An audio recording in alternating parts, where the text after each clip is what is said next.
Let's freaking go. If you aren't on my level, what's wrong with you? Going ahead. It's a Saturday night.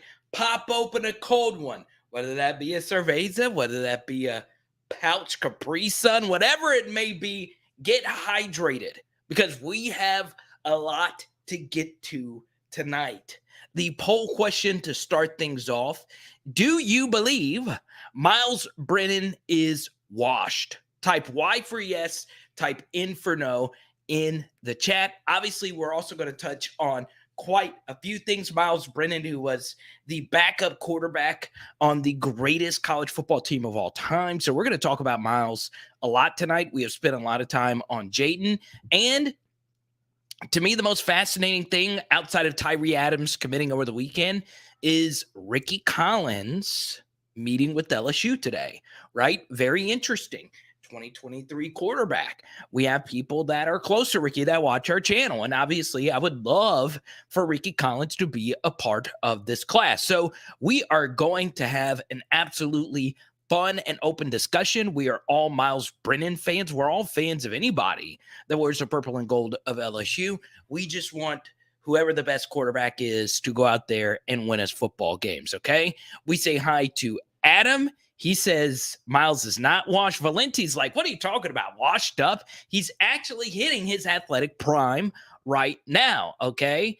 Pegasus, good to see you. Skipper, Caucus, we have a few patrons in here. I feel like we're getting a pretty good Patreon community going. Chris, Marcus, I love the Patreon. I really do. I didn't think, with the Discord and all that stuff, I didn't think I would like it all that much. But I had a friend who said, hey, Carter, do this. It's going to be a lot of fun.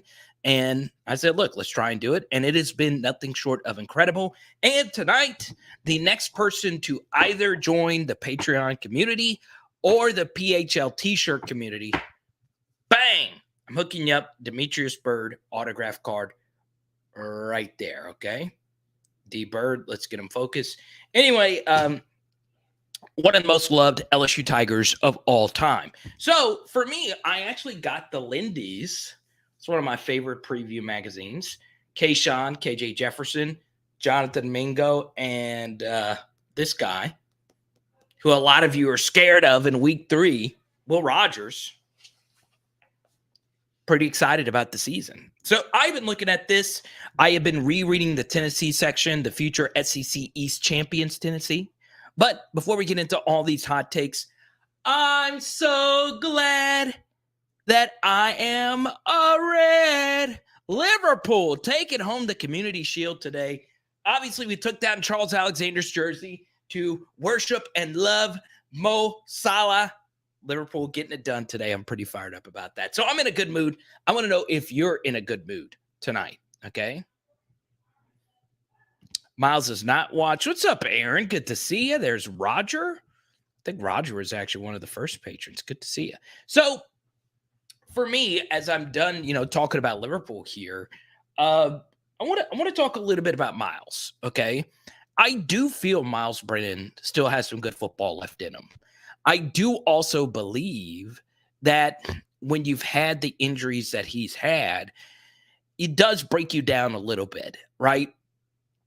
I think one thing that will benefit him, though, is it's an all or nothing mentality for him where, normally with an injury, it's always in the back of your mind that you're hurt, right? It's always in the back of your mind that you're banged up, that the next hit could be your last hit. And some players are able to get over that quicker than others. And for Myles, obviously, 2 completely different types of injuries. I still think he's got some good football left in him. I do. Do I think he's actually going to start the season opener? My gut continues to tell me that he will be the guy that will be running out there for the first time for LSU. I don't know why my gut keeps telling me that. As we move closer and closer to the season, I feel as if it's going to be Jayden.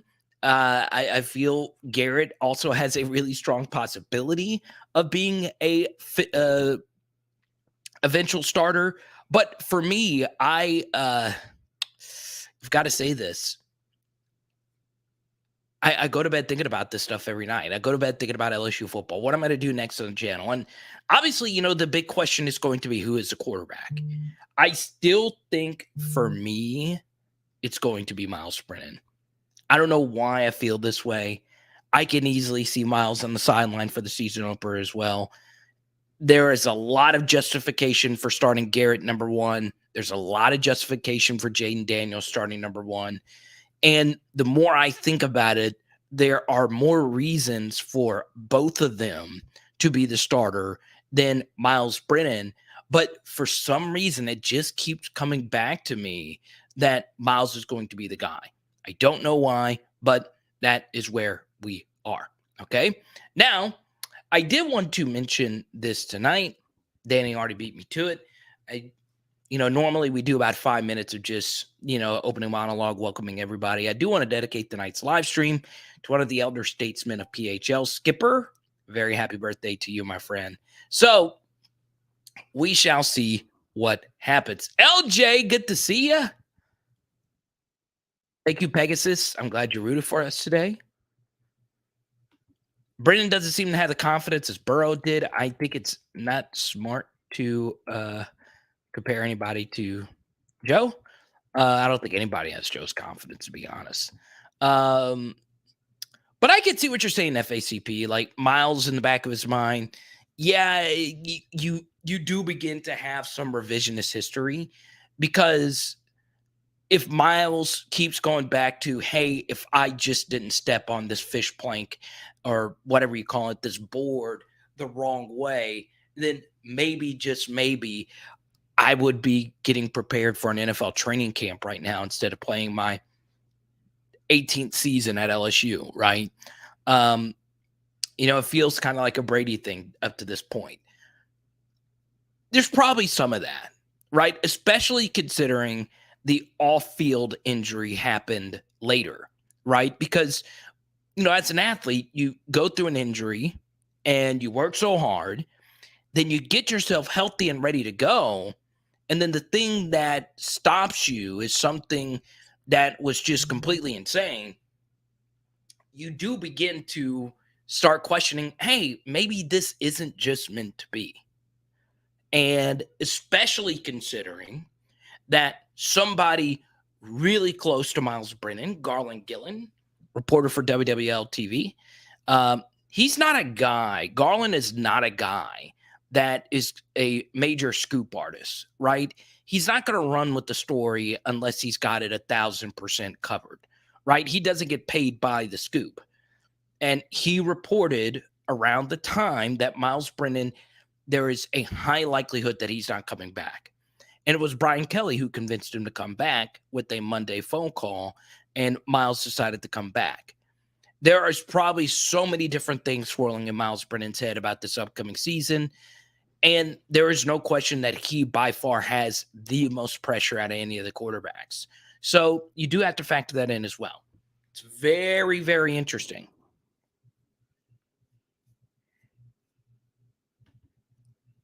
And you go back to when MYLES BRENNAN was a quarterback. Mississippi State game was rough. The other two games were really, really good. Yes, one of those was against Vanderbilt. Yes, he was 0 for 10 on third down versus Missouri, but still, it was a really good performance. All three of the performances were fine. The Vanderbilt one was phenomenal. Vanderbilt was arguably the worst team ever in the SEC. And then the next week's performance was really, really good versus Missouri, despite the 0 for 10 for third down. The Mississippi State game wasn't really that good, but that was his first start, right? After the long Rona break. He did miss a lot of throws in that game, but still, it was good. It was good.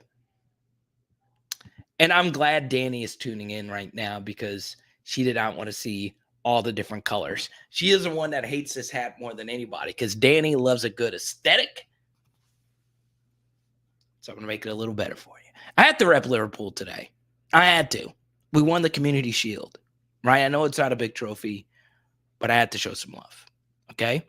Now, we get to the next topic that I wanted to lead with today. Once again, Venmo, Cash App, Super Chat. We go straight to your question. Anything that you want to talk about, we'll go straight to it, okay? This is your LSU football power hour, okay? This is for you. All right. Any topic you want to get to, if you super chat it obviously helps the channel grow. We go straight to it. Once again, join the PHL T-shirt club tonight. How do you join the PHL T-shirt club? Well, all you got to do, follow the instructions right there. Okay? Jason, with our first super chat of the night, if I read someone else saying we are going 6-6, I'm going to go Reservoir Dogs on them. Interesting. I'm trying to remember Reservoir Dogs. That's the movie with Buscemi, right? I remember Steve Buscemi was in it, and he was Mr. Pink, right? Is that Reservoir Dogs? What is Reservoir Dogs? I know it's Tarantino, right? But anyway, we have the 8th highest blue chip ratio with Coach Brian Kelly as our coach.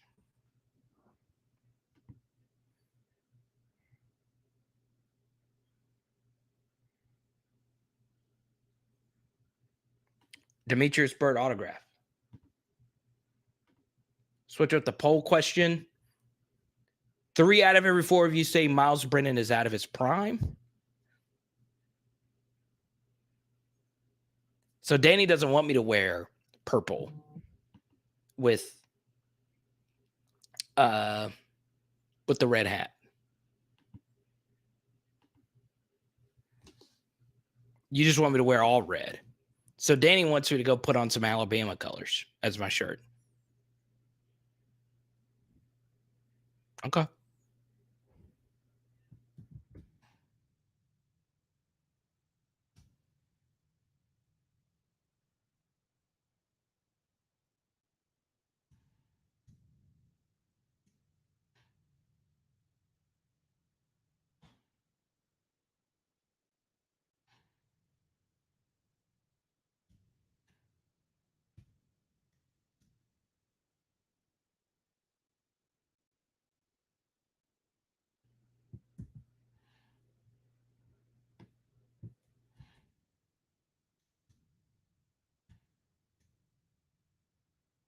Let's do.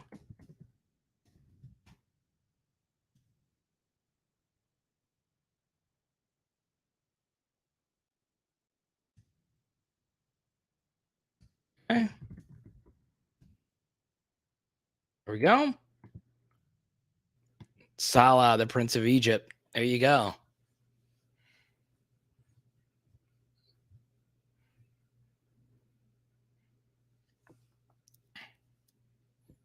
Tony says he's rolling with Miles.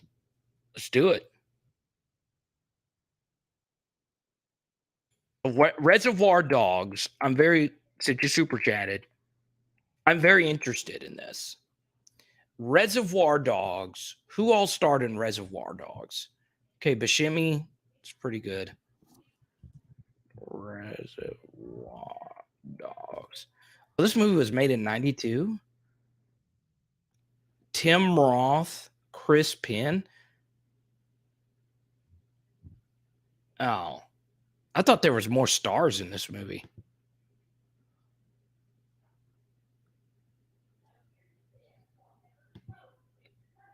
Everybody's doing great. How are you, Tony? I've been loving Cormier since he changed his profile photo. No, Vegas thinks the real number is 5.5. So I am a consumer of the Action Network, and I was probably one of the few YouTubers that does LSU every single day that is not afraid to share some expert opinions from people that are smarter than me, who thinks LSU just isn't that good of a football team this year. According to the Action Network, their model has them at 4.92 wins. 4.92 wins. So essentially a 5-win team. Okay.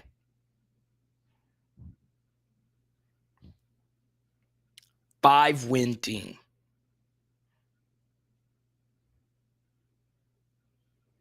5 wins. Let that sink in. 5-win team.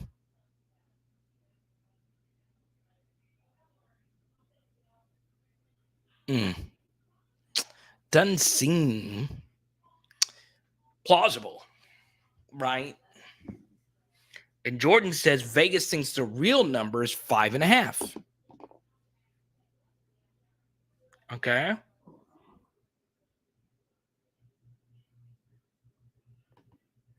Why do we all think that 5 wins is such trash? Specify what you mean by this.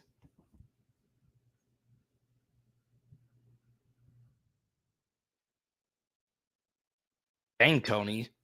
So Tony thinks 8 wins is a lock. A lock.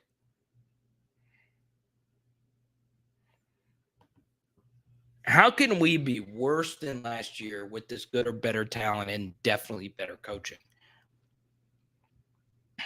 It's a good question. It's a really good question.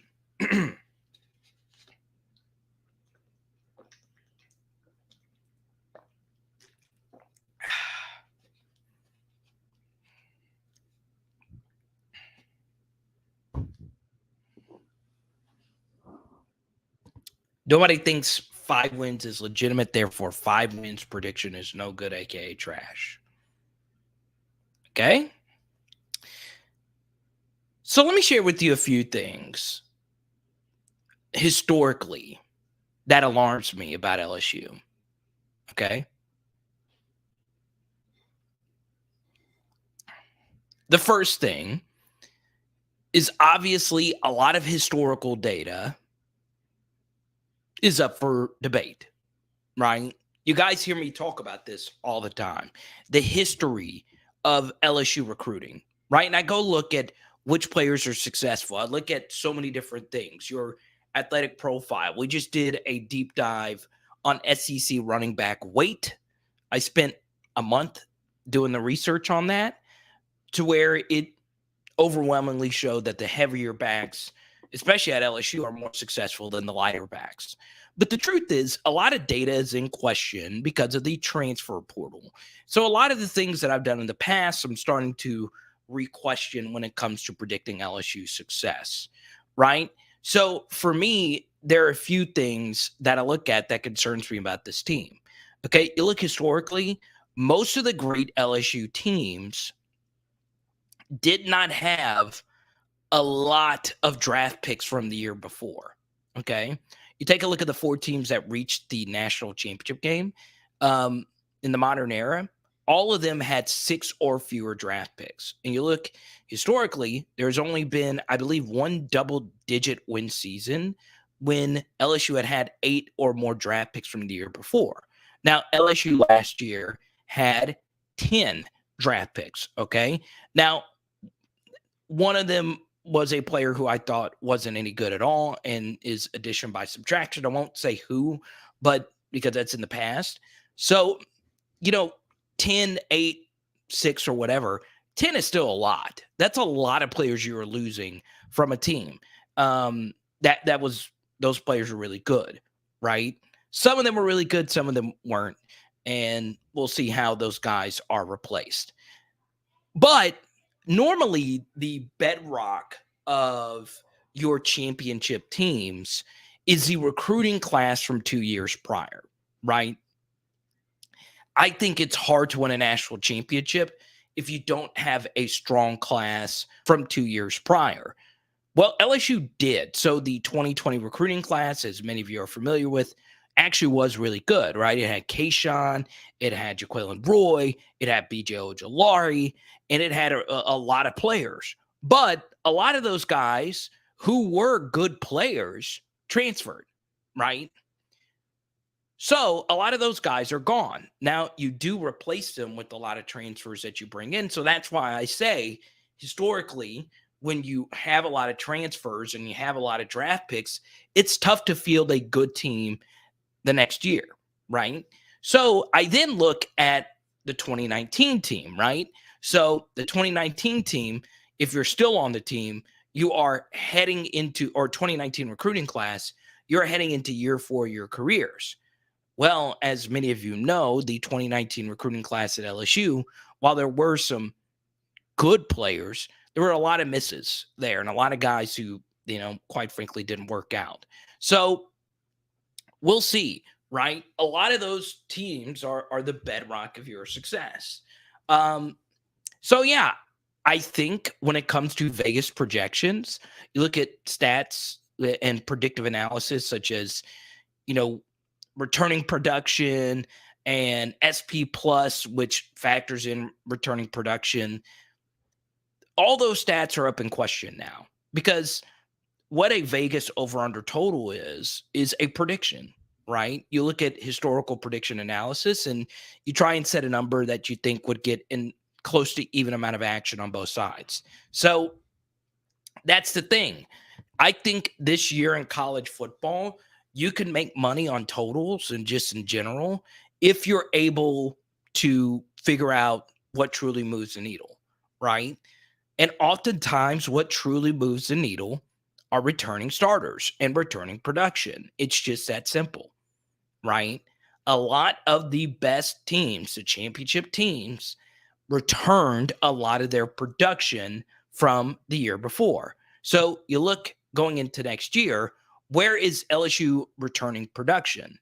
Well, the positions where we're returning production are the positions that we consider already are the best positions on the team, right? Which is wide receiver and defensive line. That's where we return the most production. So it is very interesting when you look at that. But 5.5 does seem to be very low for a projection when you have as many first round picks as LSU has, right?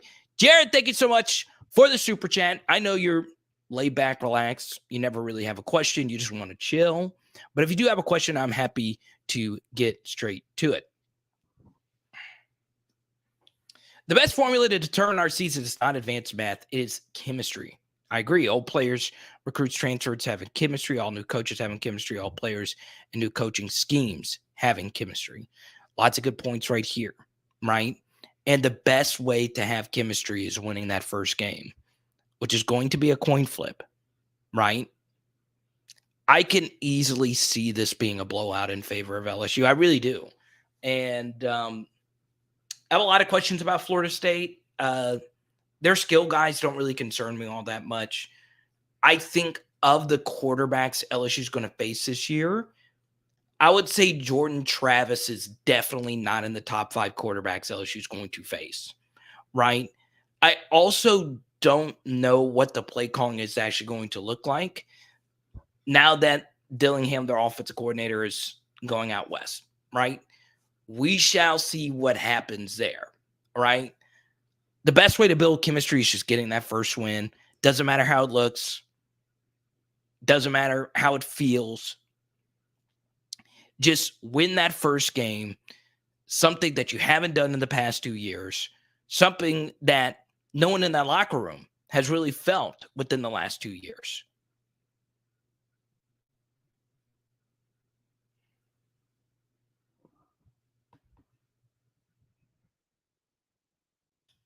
So, for me, that's the thing. I do think the 10 draft picks were very interesting. There were some players that I was like, oh, no, I don't. We'll see.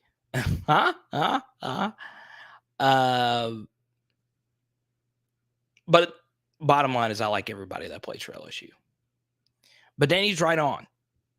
Chemistry will go a long way.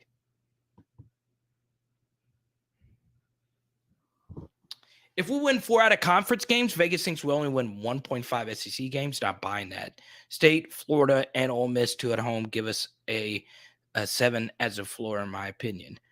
So that's the issue, Rick, is Vegas doesn't view LSU versus Florida State as a slam dunk win, right? Like, when Vegas looks at 2 Power 5 teams playing each other, it's got to be a real imbalance between the 2 of them for them to say you are for sure going to win this game, right? It's great to be a Miami Hurricane. So, Leon drops a big super chat when Miami does something in recruiting. Let's see. Who did Miami land today? Okay,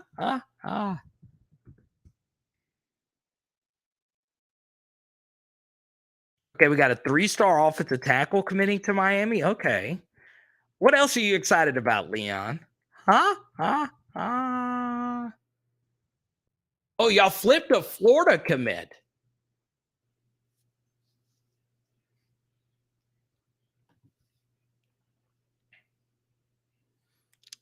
Leon, tell me what's good, man. I love it. Leon, you get to pick the next topic. Go right on ahead. If you drop a 50 spot, I'll talk to you. Rick, thank you for the super chat. I appreciate it. We will go to your topic. Rick, pick whatever you want. Also, once again, hope the anniversary dinner went well. Let me know how it went. Jaden Rashada. I don't think I'm going to talk about Jaden Rashada. We talked about him enough. Leon's just chilling, so we will just chill with you. Ian says competent coordinators will be the difference this year.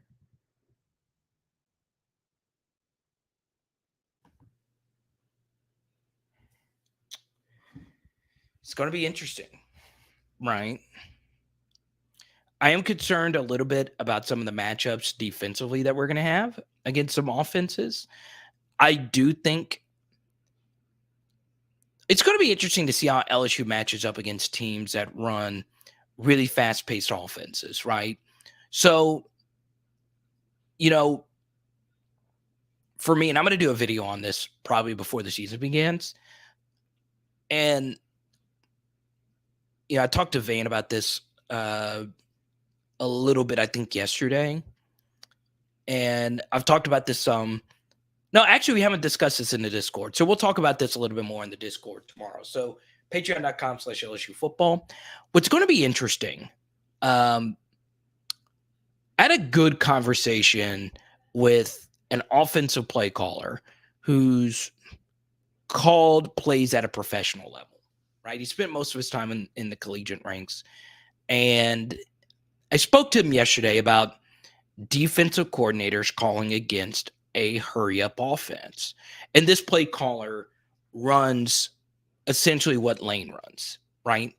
So I asked him, I was like, what's the key to stopping a hurry-up offense? Well, the key is you have to be able to stop teams without doing things very exotic. So if you call an exotic blitz or an exotic pressure, it's hard to do that against teams that go really, really, really fast, right? And that's the thing. LSU is going up against a lot of teams that call a lot of plays over the course of a game, okay? So the key next year is getting home with 4 guys. And this is as good of a pass rushing front 4 that LSU has had in quite a while, right? They've had other good defensive lines that weren't necessarily good pass rushing defensive lines, but this group has some special pass rushers. Obviously, Ojulari, Smith, and Roy, I think, is actually the best pass rusher of those 3. They're really talented. It's especially Roy. He is a work of art when it comes to actually pass rushing. Now, what's really interesting about that is how many of the guys behind them are going to be good pass rushers, right? We'll see. I think Wingo can be. He's got a lot of traits. Had a pick 6 last year. That's a lot of fun. But can you get home with 4 guys? Because if you go really fast, it's tough to get into your exotic stuff. And LSU next year is going up against 4 offenses that were in the top 20 in all of college football in plays per game. And 3 of those offenses are returning their quarterback. And that does not include Arkansas, who also calls a lot of plays in a lot of games. It's very interesting. So, yeah, I think there's a lot of things you can do when it comes to that, but it should be very interesting. LA Gamer, good to see you again. Hey, the Canes are coming back, man. College football is better. And the truth is, as an LSU fan, you want them to come back. You do. Because every recruit is going to be a battle between Florida and Miami from this point forward. From this point forward. Both of those universities hired two of the most talented recruiters when it comes to head coaching that you're going to find. Okay? Now, I will say this. That same OC I mentioned a minute ago is a huge, huge Billy Napier fan. And he has no allegiances to any SEC school, really. He is a huge fan of Billy Napier, and he thinks he's going to get that train moving. Just relaying the information. Let's go to Rick's Super Chat here.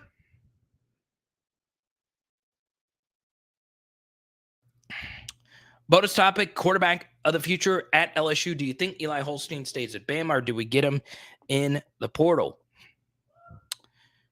So let's talk about the portal as a whole. Let me ask you this. I think something that's going to change, all right, is that the transfer portal is going to become a huge factor for LSU in particular. Now, it's been huge for everybody, right? It's amazing that Nick Saban recruits 5 stars at every position every single year, and they still can't get it right, right? They still go to the transfer portal and get the absolute best transfers. Oh, you got 5-star corners? It doesn't matter. We're going to go get Elias Ricks. Oh, you got 5-star receivers? It doesn't matter. We're going to get Georgia's best receiver, and we're going to get the best receiver out of the ACC that plays on a bad team.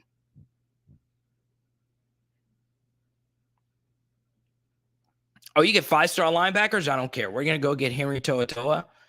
We don't even have enough room for him. We're going to find some way to squeeze him in this class. Takes the guessing out of it, right? The truth is, if this LSU secondary experiment, because it is an experiment, right? You essentially looked at your defensive back room and said, we have got to get guys. We are not in a good spot right now. And there's going to be times this next year that your entire secondary could be all transfers. There could be a time next year. I don't think this is how they're going to start, but there could be a lineup where it's Jarek Bernard Converse and Mekhi Gardner across from each other. The nickel be Brooks, and the safeties be Major Burns and Joe Fuchsia. Okay? All 5 of those guys are guys LSU passed over, but they're from Louisiana and they came home. And that doesn't include some of the other transfers. Seven Banks. The truth is with recruiting is that is where things are going to go. It's just rational sense, right? If you can go get guys that you know can play, why are you trying to grind tape of 3 stars that you know you're not going to want, right? If you look at the data, the positions where it is hard to get transfers is on the offensive line. Offensive linemen transfer the least, according to J. Bud Davis. And it makes a lot of sense. You see mostly skilled guys in the portal. Build your lines with the recruiting classes. Obviously, get some skill guys. And, you want to develop your guys from high school. Brian Kelly made that clear. You want to get your high school guys as well. But the truth is, getting transfers is going to be a lot of the future of LSU. Now, here's the thing about the quarterback thing. Do you think Eli Holstein stays at Bama, or do we get him in the portal? Well, it's going to need to take a lot to transfer to LSU with Walker Howard and Garrett Nussmeier right there. Okay? But the truth is, Rick made a good point. And Chris has made this point a lot of the times as well. It doesn't matter what the quarterback depth chart looks like at Alabama. They still stockpile top 100 quarterbacks every year. Same thing is true with Ohio State. Brock Glenn was committed to Florida State, or he was going to pick Florida State. Okay? Everyone thought he was going to go to Florida State. Florida State, I don't know what's going to happen with this, but 2023 quarterback Chris Parson, who was out at the Elite 11 camp, had a decent Elite 11. Chris decommitted, and Florida State went all in on Brock Glenn. Didn't land him. Florida State is saying, look, Brock, we really want you to come here. You could be our guy potentially in year one. We're losing Jordan Travis this year. He still went to Ohio State. He's got to battle the elite kid that got out of Utah. And if he doesn't win that, Ohio State has the number one player in the country at quarterback, Dylan Raiola, committed in 2024. Brock Glenn said, F it. I'm still going to Ohio State. So this comment is always put under my videos. When I was doing Dante Moore videos, when I'm doing videos, whenever I do a 2023 quarterback video, the same thing happens over and over.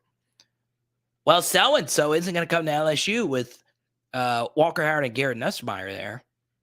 Well, then why are they going to Ohio State and Alabama? Why would the Vizina kid commit to Clemson when Clemson got the number one quarterback from the year before, Cade Klubnik, who might start this year?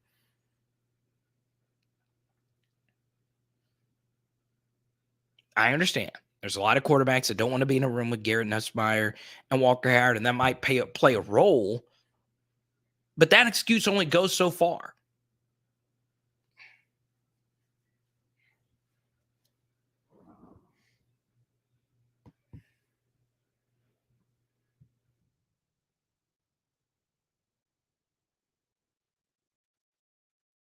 Roger's a really good point.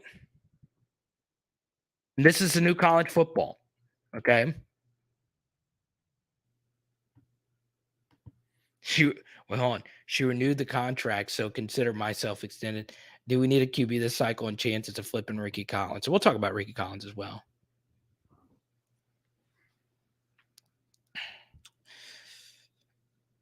I think Rickie's a possibility. I do think Joe Sloan likes Rickie Collins, just based on what I've heard. And I'm not just saying that because a lot of coaches just say that to say that. Lucky to know some people, obviously, in the program, and lucky to get to know some people that are close to Rickie. I do think Joe is very interested, the quarterback coach. I do think LSU is very interested. We'll see what happens. Obviously, you get to stay at home, and you're only as good as your backup quarterback.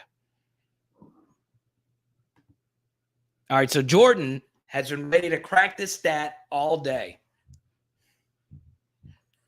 But we'll see. It seems as if the recruiting slip and slide weekend was a success, with Rickie Collins in attendance. The bottom line, though, is LSU got a commitment this weekend, and once you get a commitment, it's always a good thing. I like where LSU sits with a lot of the other in-state guys. Kai Prean, Zalance Hurd, and Shelton Sampson. Those are the three guys that a lot of you are focused on. The safety out of Zachary is committing pretty soon on the 8th. Kylan Jackson, I believe. So we'll see. Myles Brennan's Mississippi stats. Remember, Jaden F. Daniels holds the California all-time record for all-purpose yards, second all-time in passing, second all-time rushing record for quarterbacks. Very interesting. Okay. No, Pegasus, DJ Chester out of Georgia as well. So, for me, I think as far as high school stats are concerned, I do use high school stats as part of my evaluation. So, for instance, let's just use Shelton Sampson's high school stats. Okay, 40 catches for 932 yards. All right, doesn't sound like a lot, but really, it's actually pretty good. Catholic High had 2,000-yard rushers, I believe. And what I look for is what percentage of the offense were you? Okay. So I went and I added all of Catholic High stats together. And Sheldon Sampson in a run heavy offense accounted for about 20% of the total offense, which is pretty good, right? Normally you want that number to be a little bit higher. But, once again, it's different in high school. He also had way more receiving yards than the next best guy on his team. So, yeah, I do factor in high school stats some. Like, if I look at you as a high school prospect and you are not dominating at the high school level, I do wave a red flag, right? So, we shall see. It is good to see that MYLES BRENNAN and Jaden Daniels both dominated their high school competition. It's always a good thing. But, at the same time, there have been a lot of dominant high school LSU quarterbacks that turned out they couldn't play. Okay. So, good example. This is Brandon Harris. Brandon Harris, his senior high school stats were nothing short of incredible.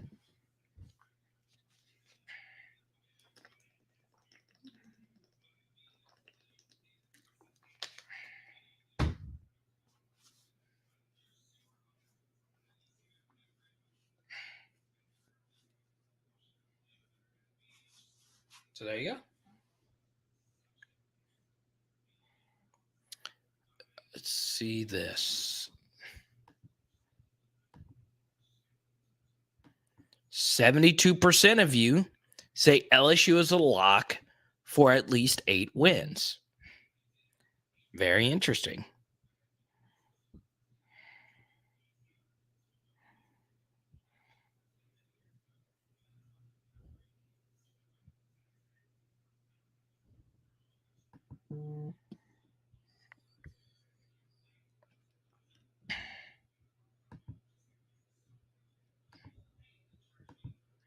Let's see here. What's going to be our next poll question? Okay.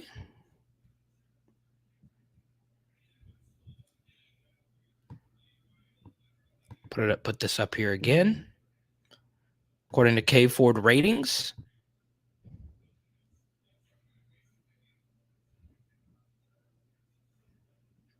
Okay.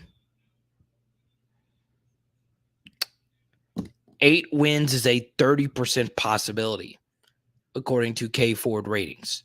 30%. A less than 1 in 3 chance. But if you take the over, you're getting plus money.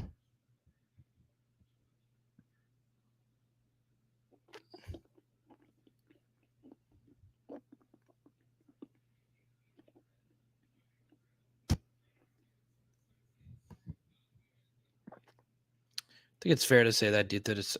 Yeah, and look, I'll defend Brandon Harris as well. That was a really toxic situation. That was a peak of Milesian football. So I would agree with that. I would definitely agree with that. Let's do a few PHL shout outs. There's Rick right there, rocking the PHL shirt. You see Caucus rocking the PHL shirt. Gotta love it. I think you guys know this guy right here. Friend of the channel. Good to have him. Okay.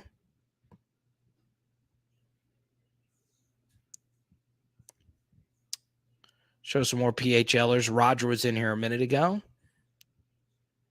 There's Skipper. Skipper, once again, happy belated birthday to you, my friend. Live stream dedicated to you tonight. And then I got to shout out my guy, Chris. Let's go. If you want to join the PHL T-shirt club tonight, boom, boom. Demetrius Bird card goes straight to you. Let's do it, Rick. I think it also could be one of those things where, like, I have a hard time believing that LSU is just going to be bad. It's going to take atrocious quarterback play for them to just trot out there a bad roster. I think there is a higher likelihood than we would like to think that Florida State's roster could just be bad, right? Their skill guys just don't scare me all that much. I do like Ja'Kai Douglas. It could be that he's from Homa, but I don't know. They just don't scare me. They just don't. But maybe I'm just being biased LSU fan. So yeah, I was reading some of their stuff in here earlier today.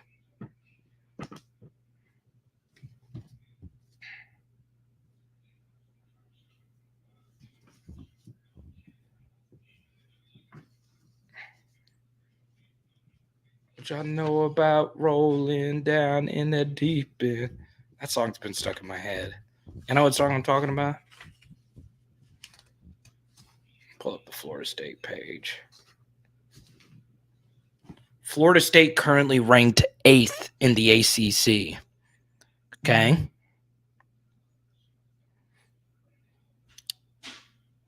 Starting a few sophomores on offense and a few sophomores on defense that aren't returning starters. Something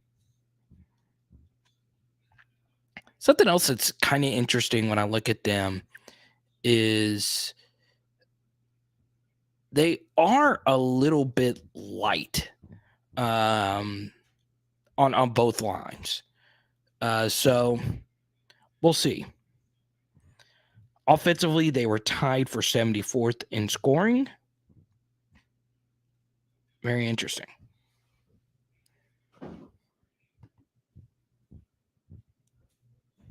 Will, what's good?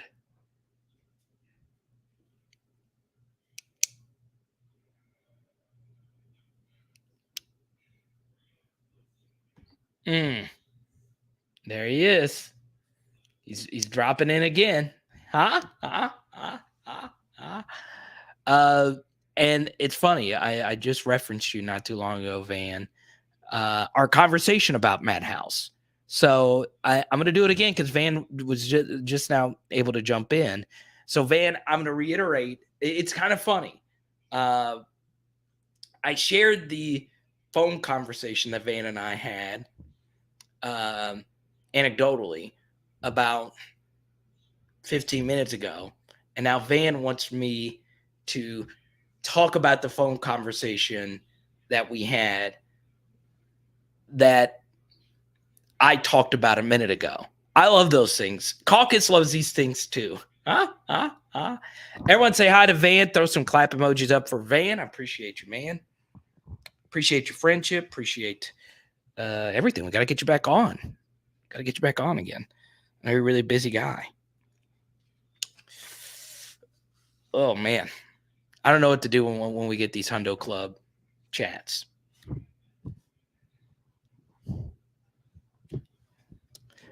So Van wants to talk about Matt House. So we'll throw up a poll question here about Matt House.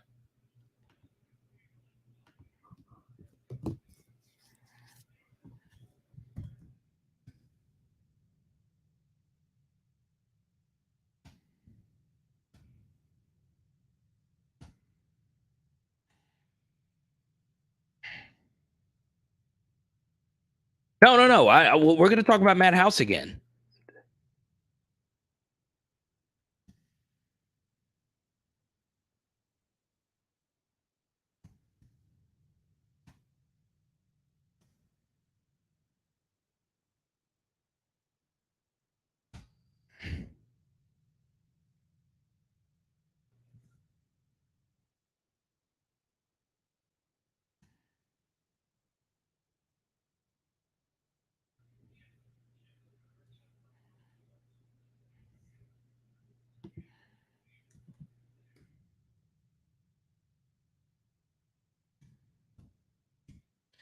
Here we go. Change your van. Man says we could talk about a wild card topic, but if you super chat, I talk about that topic. I don't care if I've already touched on it. I'll talk about it. That's the rule. You could super chat right now about Ricky Jean Francois, and I will talk about Ricky Jean Francois and the famous block kick, baby. I love that 07 team so much. I really do. Now, let's talk about Madhouse. Type Y for yes, type N for no. Okay? Type Y for yes, type N for no. Will LSU have a top 3 SEC defense? Okay? Now, I know we assume Georgia's going to have a top 3 SEC defense. Probably true. I know we assume Alabama's going to have a top 3 SEC defense. Probably true. Will LSU be number 3? Or will they be number 2? Or will they be number 1? You see, Caucus, I would actually argue the opposite, right? Because no matter what happens, LSU's going to be losing a lot on defense. A lot. Okay. Cormier says no. Van says yes, we are fielding a top 3 defense. Dell says yes.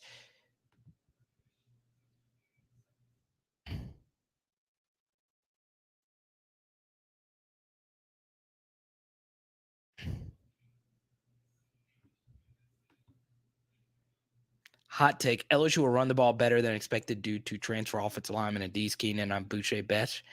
Running back room outperforms. I like a good hot take. Leonard! I was waiting on Leonard to drop in. Boom! There's Leonard in his PHL shirt. You gotta love it. Roger's going to say, I'm on the cusp. Yes, yes, yes, yes. No. Not year 1. I got it. Okay. So let's talk about defense. Now, at the NFL level, there have been a lot of studies analytically on defenses. Okay. And what a lot of the analytics community has said about defense is that it's not predictive. It's more a byproduct of the offenses that you face, right?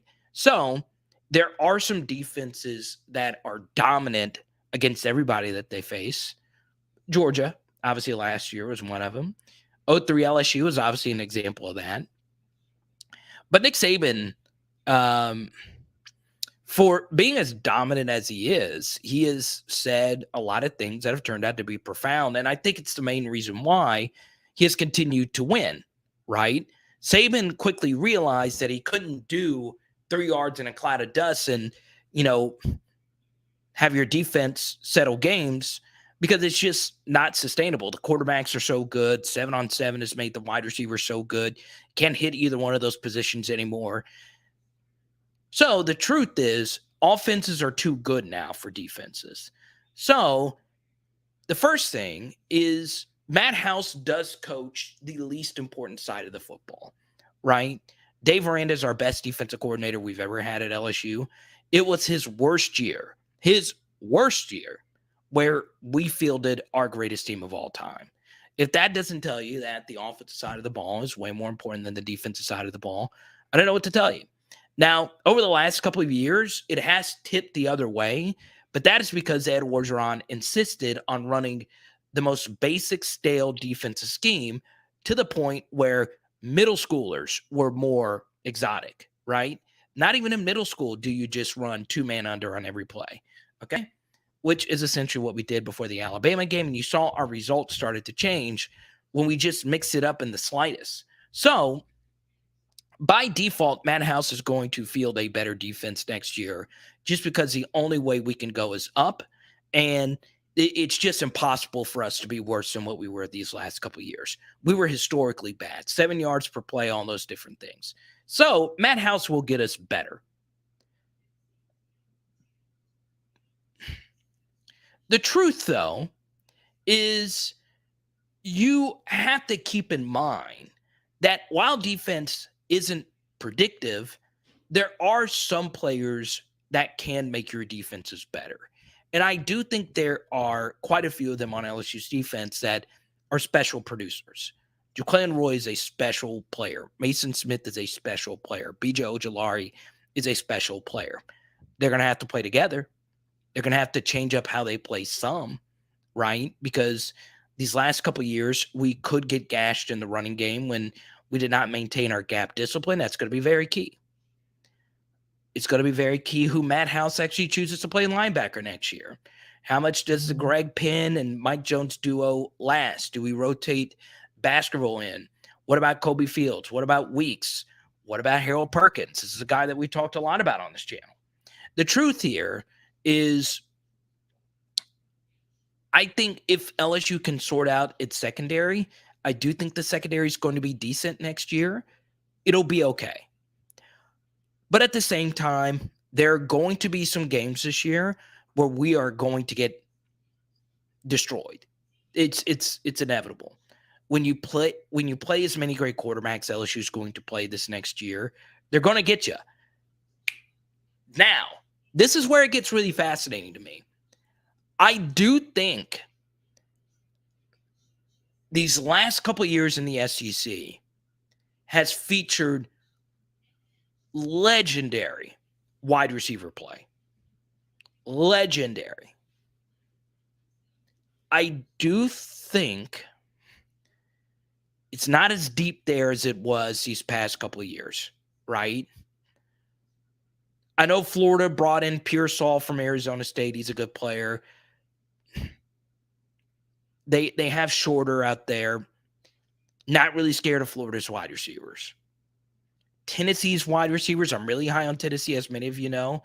They bring in Brew McCoy, highly touted player from USC, comes on over. I do think he's kind of just a guy.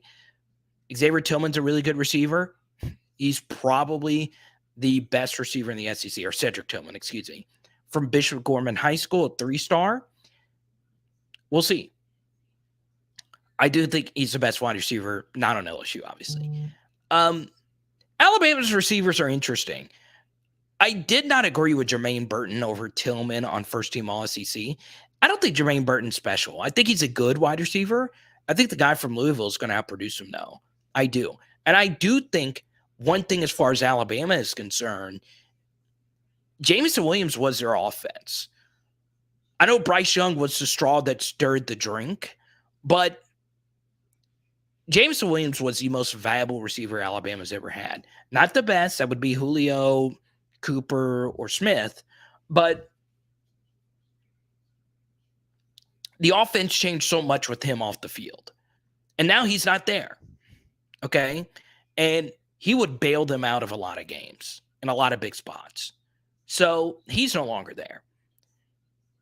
And now LSU, while it is an unproven SEC group of corners, it is a proven group of corners. They have proven at a Division I level that they could play, at least to a certain extent. How will they actually perform this next year? I think they'll be fine. I just don't fear any of the wide receivers. I just don't.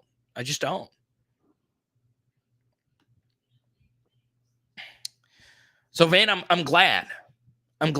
I mean, look, you can – I'm really glad you brought up Matt House, because now I'm starting to think, I'm like, well, which wide receiver group am I scared of in the SEC this year?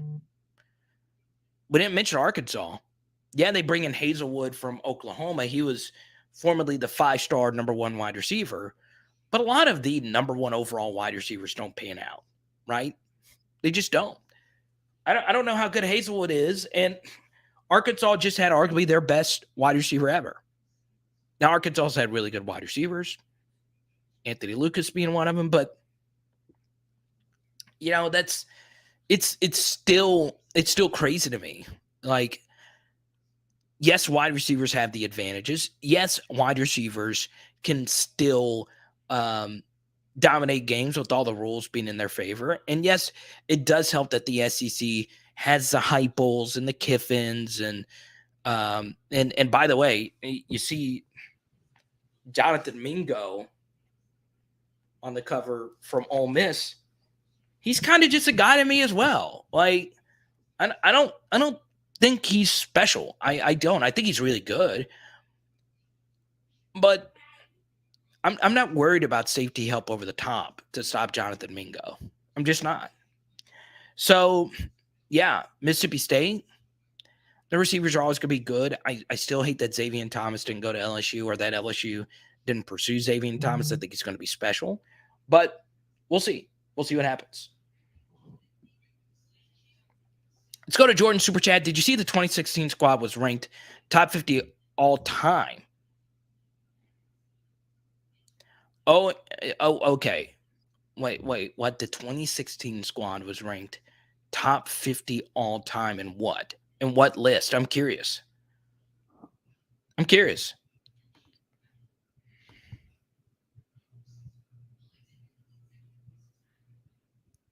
Wait, is Paris's birthday too?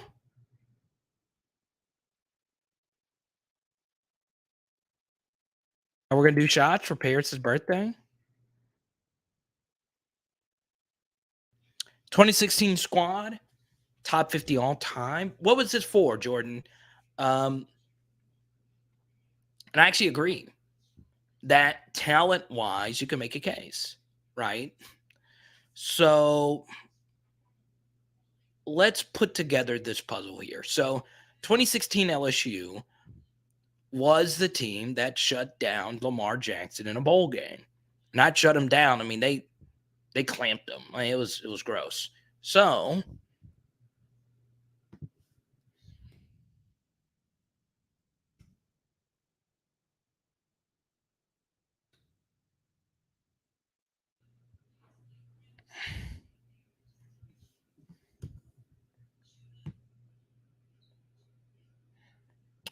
they then beat down there we go. Get this thing going for the super chat.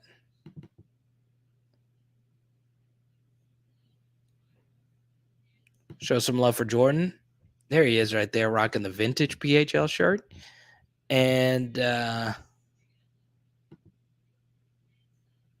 shut down Johnny Manziel twice.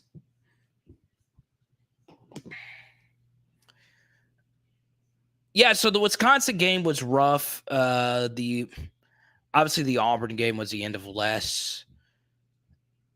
And then the rest of the year, the Florida game being rescheduled was something. Then the Alabama game not scoring, it is what it is. And yeah, I mean, it is crazy how good this defense was. You lost a game where you only gave up 16 points and that game was rescheduled. You lost a game where you only gave up 10 points. You beat up on Texas A&M on 5 days rest. And you lost a game where you only gave up 18 points. You lost a game where you only gave up 16 points. It's crazy. It's crazy. But there you go.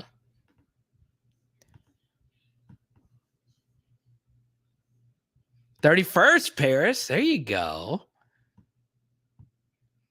It's good to see you, Paris. Happy birthday to you. Florida and Bama losses were O. You can't put 2016 Bama loss on O. And the Florida loss, if Geis runs the right way, you win the game.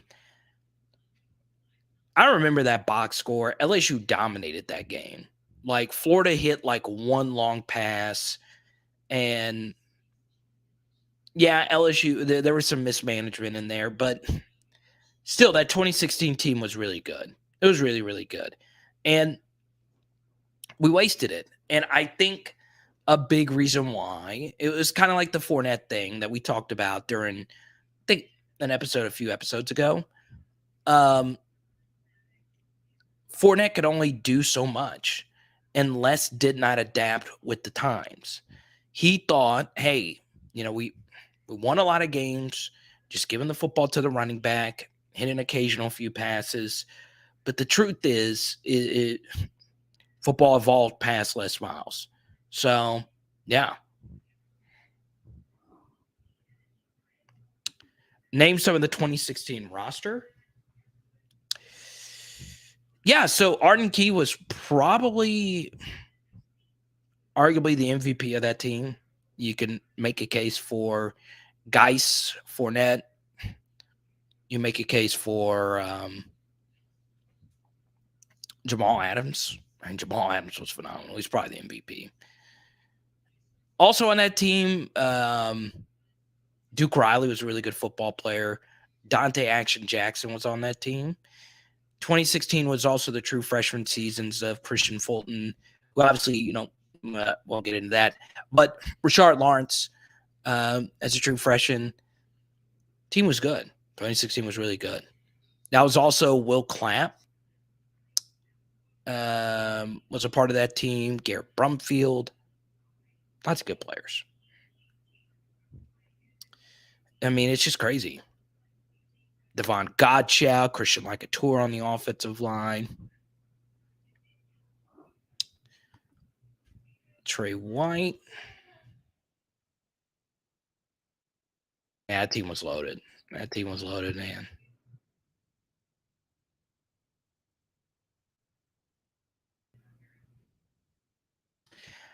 Just a little side topic here, and we'll get back into LSU football. I've never understood this, okay?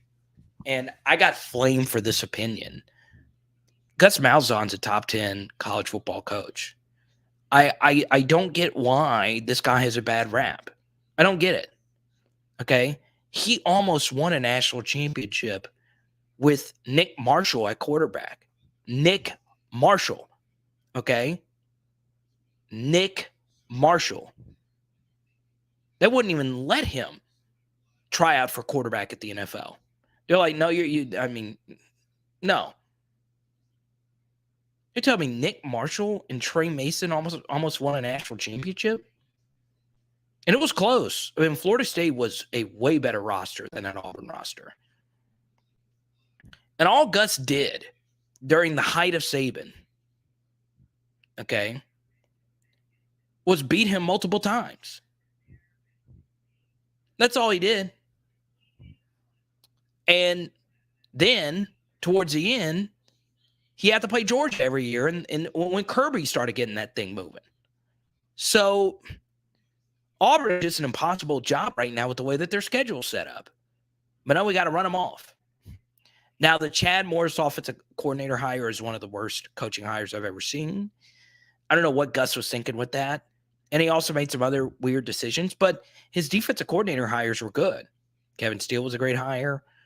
But that job involves a lot of politics. A lot of people around that job think that they're better than they actually are. So, yeah, Gus to me is a top 10 coach. And UCF is recruiting better than they've ever recruited in their school's history.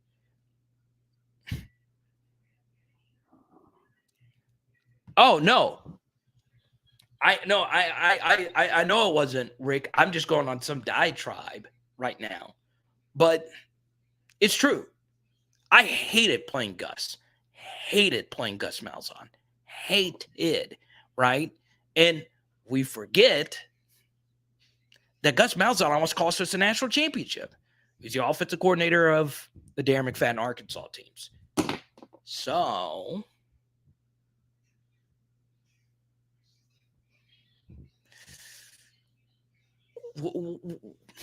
where's the disconnect here?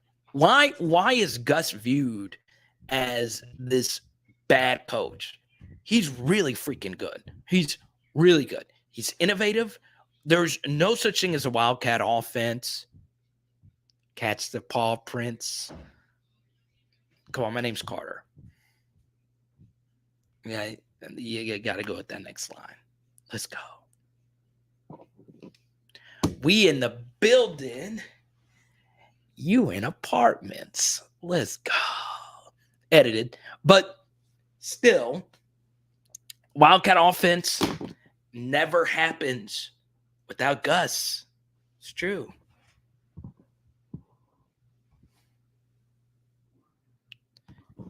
ran high school stuff. That worked.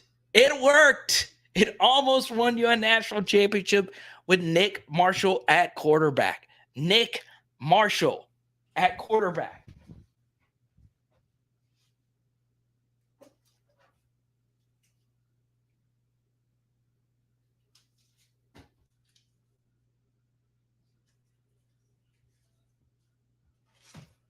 Nick Marshall at quarterback. Who at quarterback?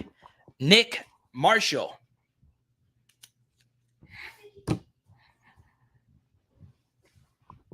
I'm just saying. And he ate at Waffle House after every game. What is there to hate about Gus? So here's what we're going to do. I'm kind of shocked no one's joined the PHL T-shirt club tonight with this Demetrius Bird card. So, right here, Arden Key autograph card goes to the next person that joins the PHL T-shirt club. Arden Key, right here, since Rick brought up the 2016 LSU team.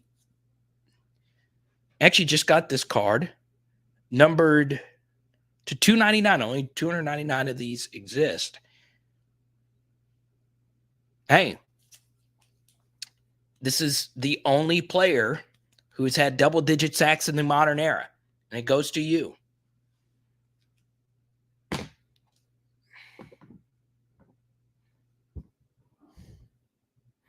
Ethan Posick was underrated. Top 100 recruit, too.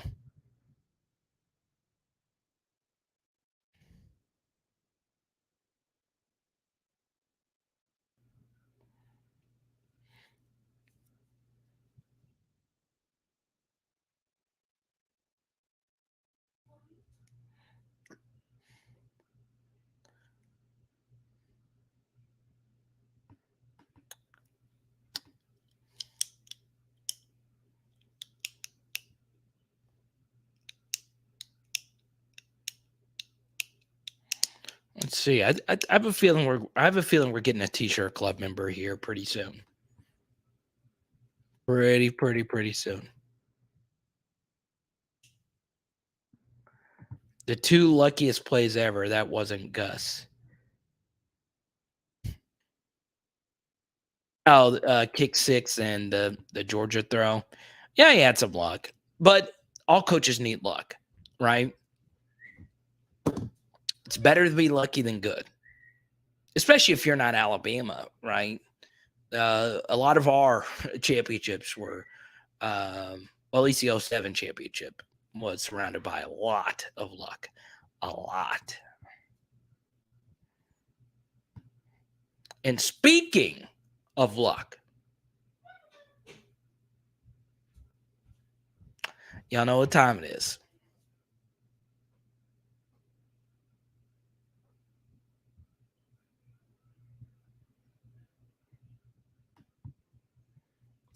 Speaking of luck,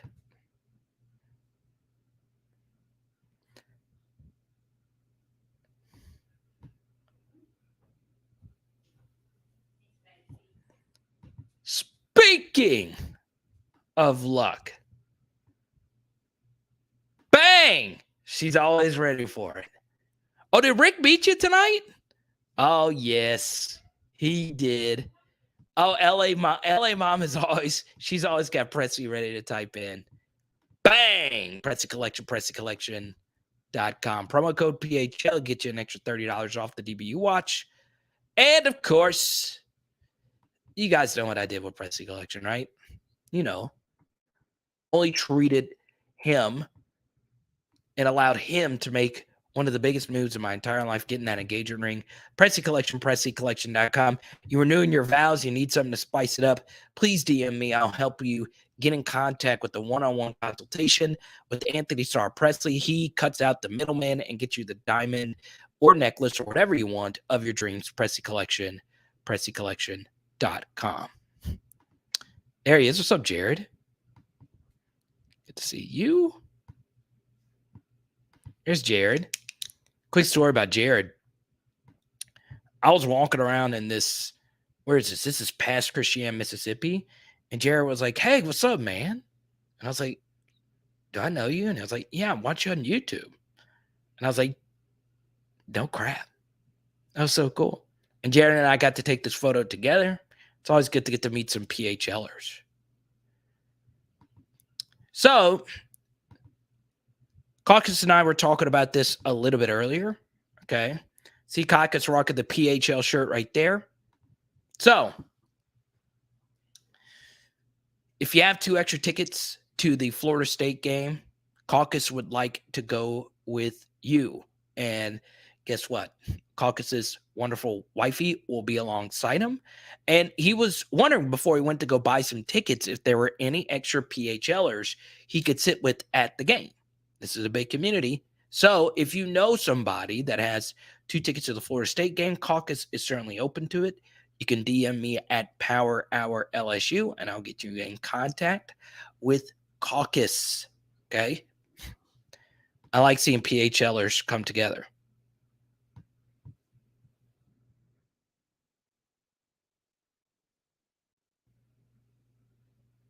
Carter was like, Jared, I thought, Oh man, I get to meet you in a few weeks. Pretty excited about that. LA Mom said she let Rick win. Oh, interesting. LA Mom, you talking that trash? LA Mom, also a member of the PHL T-shirt club.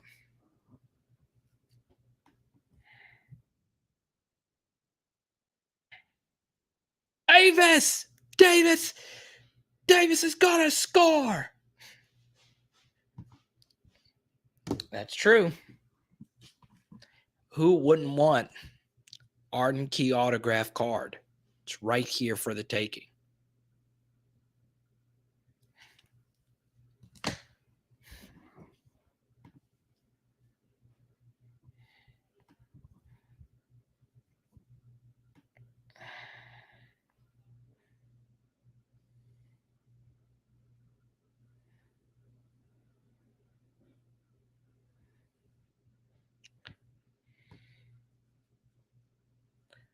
I will fight for Gus.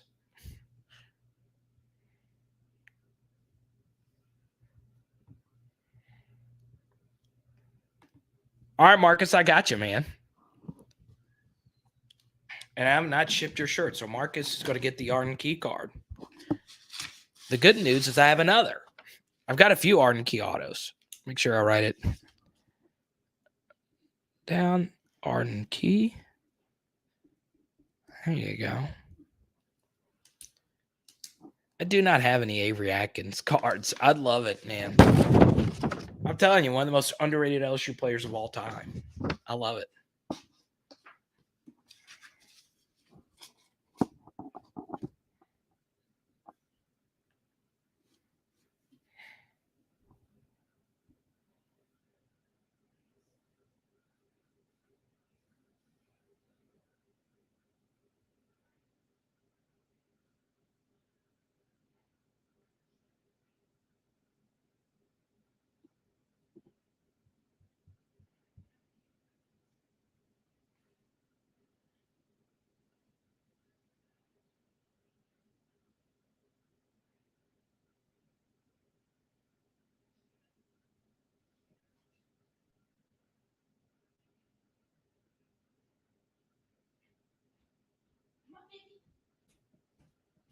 Huh?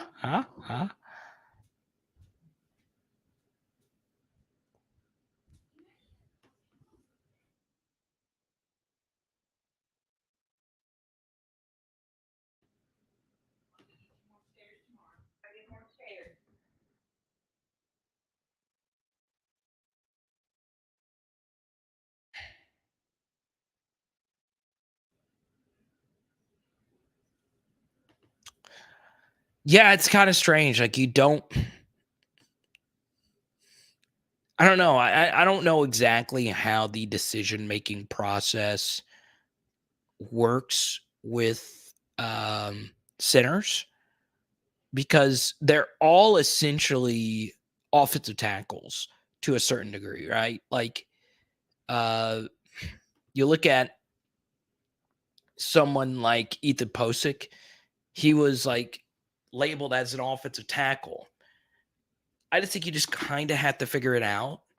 And yeah, and a lot of players don't want to be centers, right? Because in theory, if you play guard, a lot of NFL people will say, well, you could play left guard, right guard. If you could play tackle, I think the gap between going from left guard to right guard or vice versa is obviously bigger for tackles playing left or right tackle. But centers, I believe, just don't get paid as much as those other two positions. I could be wrong about that. But yeah, players just aren't really labeled as centers.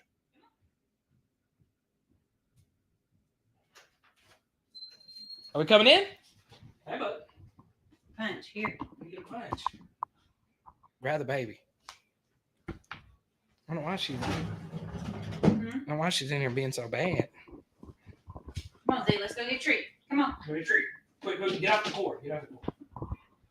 Just quit touching her, Carter. I'm not. She's being bad. Come on, let's go get a treat. Come on, let's go get a treat. Come on. Treat. There we go. She don't want to show. Oh! No. Let's go get a treat. Come on, Mom. Come get her. Here, I'm not getting on the camera. I don't have makeup on. She's gone. Come on, Cece. You just get excited seeing you go.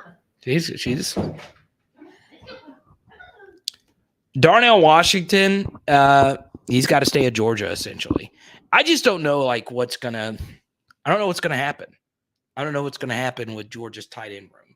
It's like they have Brock Bowers and Oscar Delp. Their backup tight end might be the second best tight end in the SEC.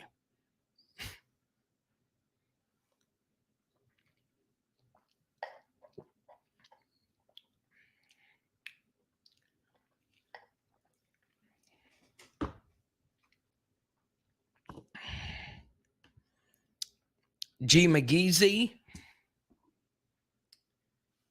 I think the 5 best are Campbell, Dellinger, Martinez, Bradford, and Wire.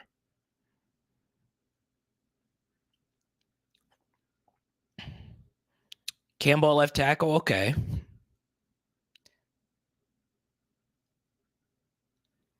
Left guard, Dellinger. Okay. Martinez at center. I'm there you go, Tyler. Tyler has won the Demetrius Bird card.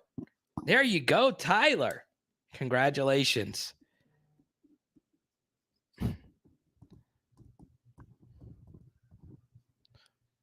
And Tyler, if you don't want D-Bird, I'll let you choose from some other autos. If you want an Arden Key, I could send you that one as well.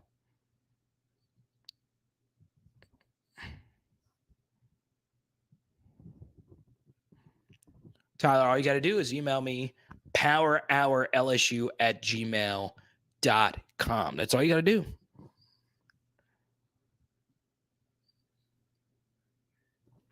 That's all you got to do.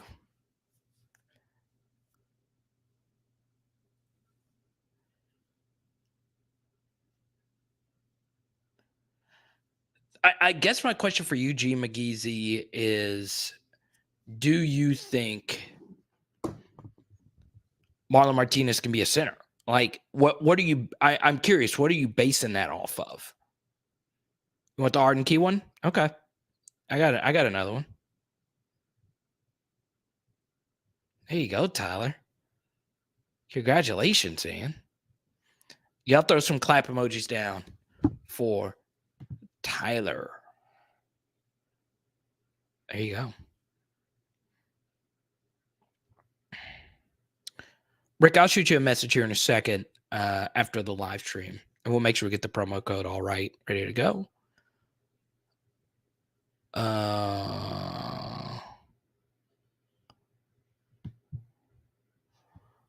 I believe it was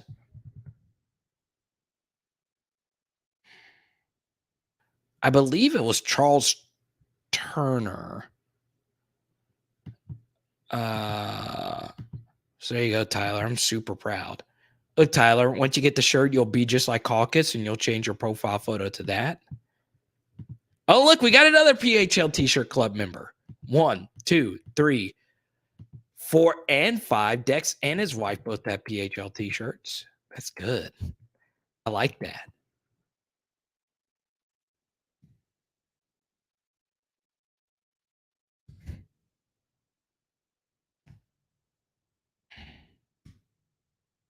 Here you go, Tyler. Shoot me a message on Twitter or Instagram at Power Hour LSU. And or you could shoot me an email.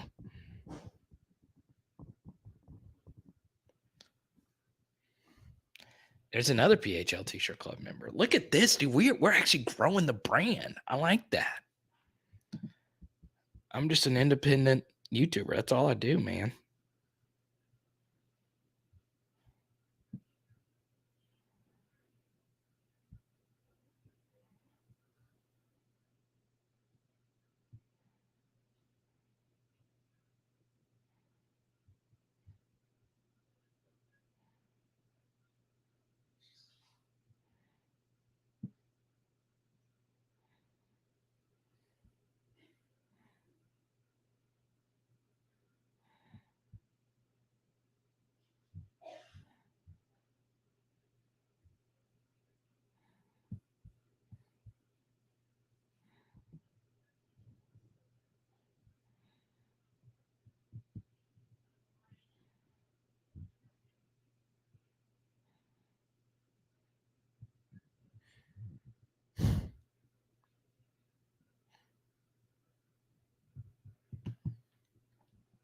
Brad Davidson interview named Martinez and Dellinger as guys he was cross-training for the center position. Yeah, I heard that. And my question is, how many of you are confident in that? Hit the like button, subscribe button. I'm horrible at that.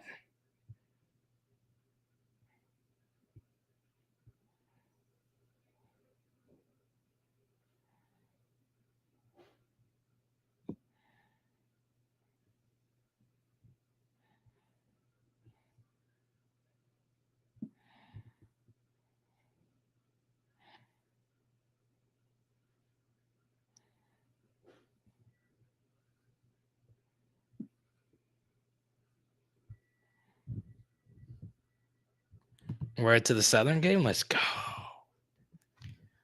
Let's go.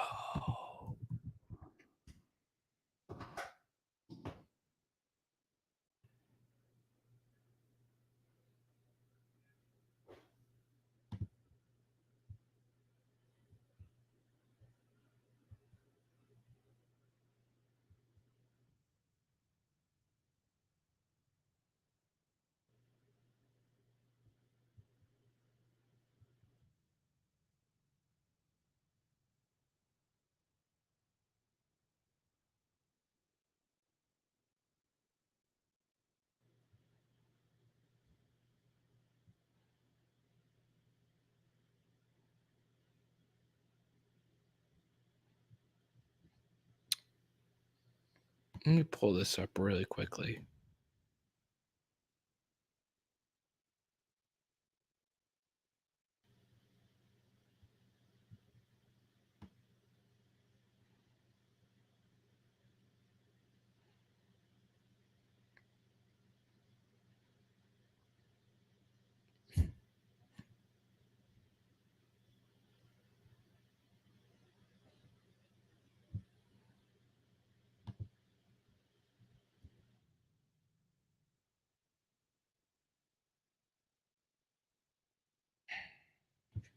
Put this up.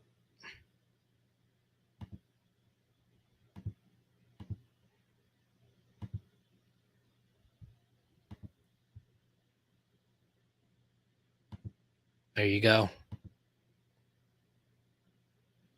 Gotta love it. Got to love it. Things I love to see.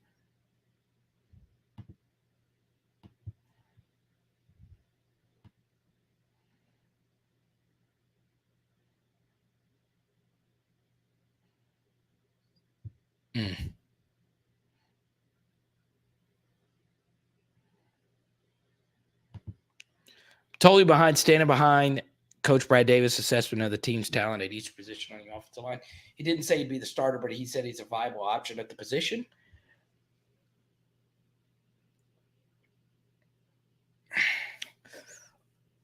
I think the starting offensive line, I think Charles Turner is going to be your starting center. I do.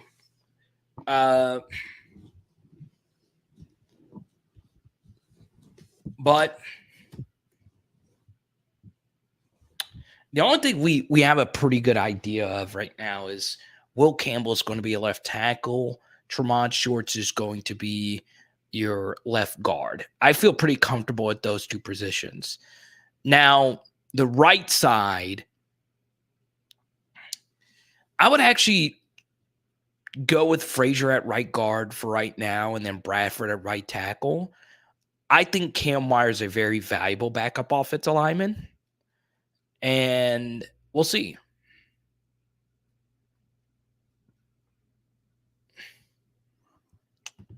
Marcus, do it, man.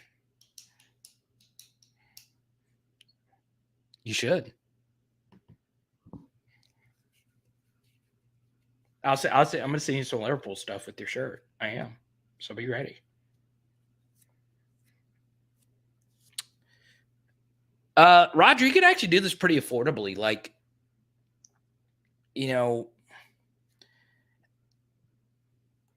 I mean, there's all kinds of LSU posters you can get for like a really good price. The one thing I would make sure I put in there, though, is that Mike the Tiger in the background of your photo. Yeah, Marcus, I got you. You're a Liverpool fan. Congratulations, Sam. Our mantra is you'll never walk alone. YNWA. So if you see the initials YNWA, you do see it a lot, right? It's a Liverpool thing, Liverpool Football Club.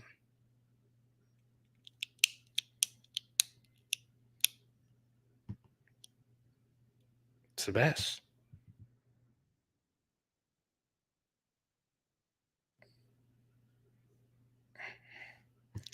I'm so glad that Marcus is a Red.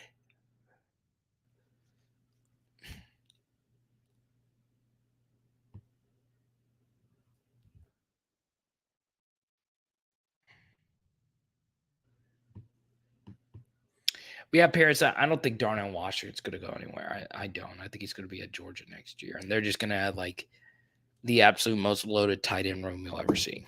So we have reached the hour 30 mark. And it is a glorious Saturday night. I am working on some other projects here. So, yeah, I'll answer as many questions as I possibly can in the next 5 minutes. And if you do super chat, we'll keep this party going all night long. Okay. Shout out to Tyler joining the PHL T-shirt club. Once again, shout out to Van for once again just killing it with the super chat game lately. And shout out to the usual suspects helping us out financially, right? Rick, you're always helping me out. Jared, you guys know Jared is always there for me. Jason, Luke. It's been great. You guys have been really supportive. Really appreciate that. All the super chatters. Dating girl, I love it. I freaking love it. So let's go. I'll answer as many questions as I can. Now, here's what's really cool. Okay. It doesn't have to be LSU football related. If you have a Liverpool question, I'll answer it. If you have an anything question, NBA question, anything. Van is a man. That's all there is to it. Very cool that I'm a part of the PHL Nation.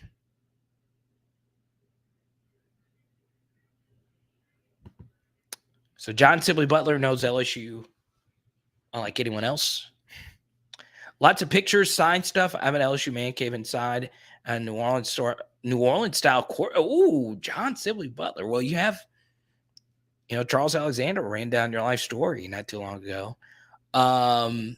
Pretty cool. LSU flag is on the house daily. It's cool stuff. Pels Conference Finals. of the Pelicans. If you follow me on Twitter, will have seen this. I did just get my first Zion card right here. Game worn uniform card. Pretty cool stuff. Pretty cool patch as well. And I'm not really a basketball guy, but I did want to have a Zion for my collection. So there you go. Pretty cool stuff.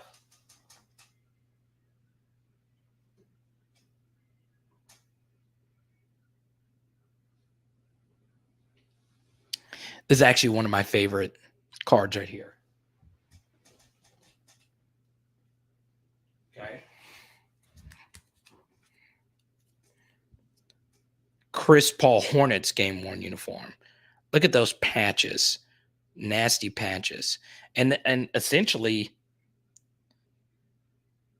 it's 2 game worn uniforms. I love this card so much. I do. It's one of my favorites. I'm not much of a basketball guy. My football collection is 90%. But Pelicans conference finals, why not?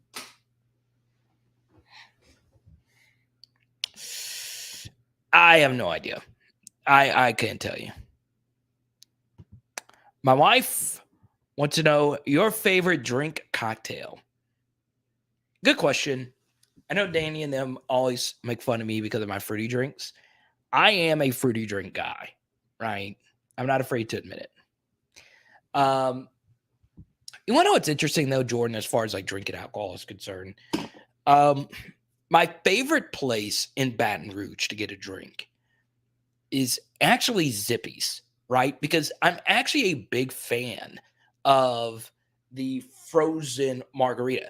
I have never, and you guys can correct me on this, it's perfect. I have never had a bad alcoholic beverage out of a frozen swirly thing. Any frozen daiquiri margarita, if it's coming out of a frozen thing, it's not like it's consistent. So that's my favorite drink. It is. And late, what was the hottest take of the night? I hate not watching live. Oh, yeah. I get that a lot, right? I miss the live stream. It is so much fun, like the live part of it. It is fun. It's super fun for me. I don't know how it is for you guys. Hopefully it's good. So,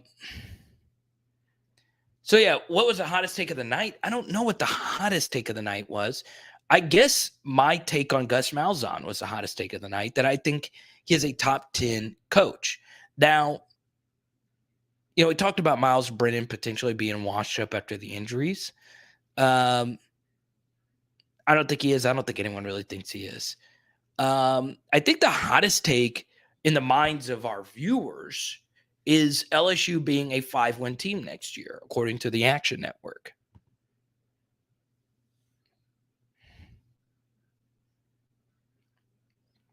What soccer team does a hockey dance before the game? Okay, so for those that aren't familiar, the hockey dance is what Braden Fiocco would do with his dad before they would walk into the locker room for home games, right? And it became a big thing at LSU, all right? That's actually, I don't know the full tradition, but the team that made the hockey dance famous is actually the New Zealand All Blacks rugby team, right? So their iconic all black uniform, and they would do the haka. Now, they aren't the only team that does a haka dance, but that was, I believe, the first time like a haka dance went viral, right? So, yeah, it is in other sports. Like you saw it before an Olympic basketball game. There's an iconic, I believe, video of a haka dance being done. But there's obviously different variations of it. Like, I don't think you need to be in like a full team formation to do it. But obviously that's not my tradition. I would love to have Braden Fiocco on the channel at some point. And I hope he has a good year with the Chargers this year. But yeah.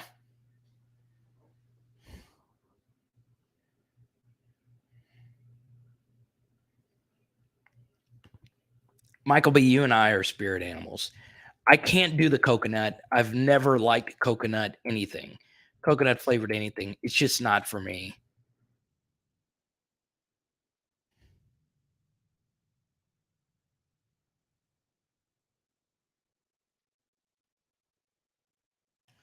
But yeah.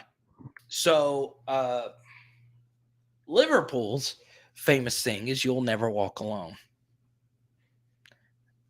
So there you go.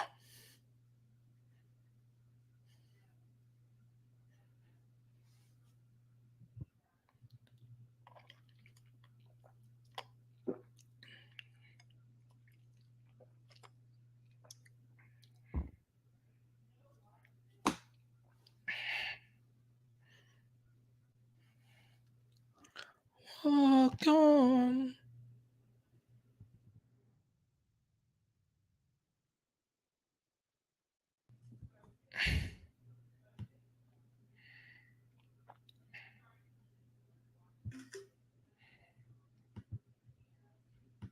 There's Johnny Five.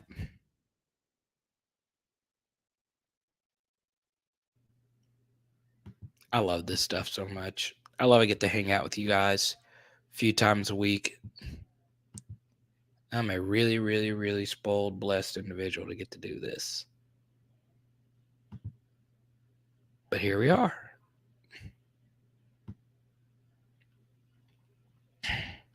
So let me ask you this, because you guys know I like this guy, and I've dedicated a lot of my collection.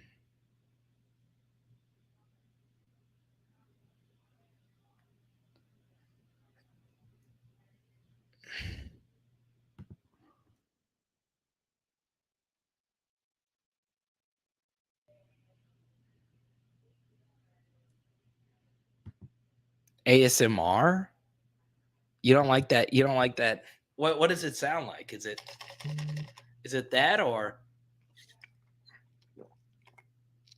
what does it sound like? I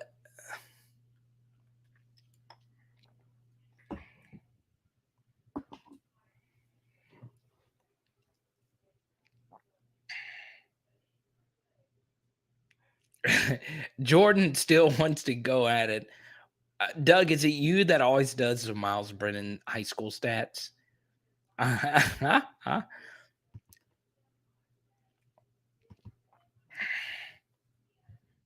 Marcus, I love it. Go to Leonard. It's a good question.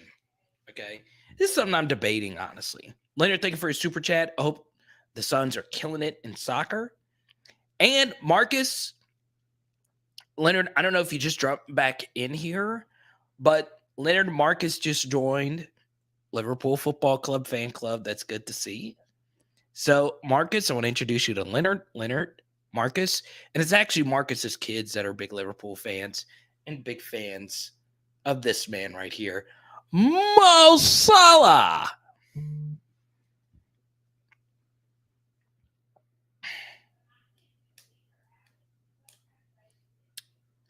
Does a Kelly Denbrock ball control offense with deep running back, wide receiver talent, and improved offensive line impact your assessment of LSU's D against fastball offenses? Tennessee, Mississippi State, Ole Miss slows the game down for defense. No? That's a really good question. See, Leonard is one of our brightest minds here. Okay. Want photo proof of it? Bang. This is definitely top 5 PHL t-shirt club. Look at all these books. I just, man, I don't think I've been in a room with that many books in quite some time. It's pretty good stuff. I love it.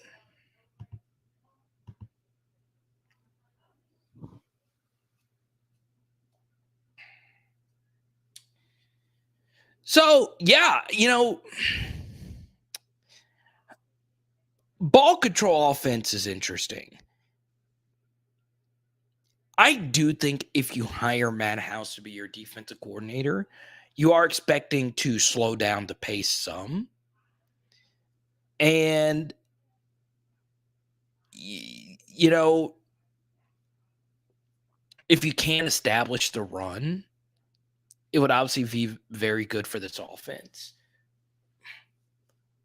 And then setting up play action off of it.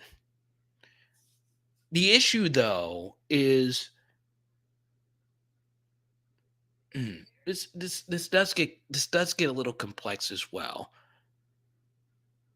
If you intentionally slow the pace down of your offense just to help out your defense, it could end up hurting your defense because it doesn't allow you to do what you normally think is optimal for your offense, right? If that makes sense.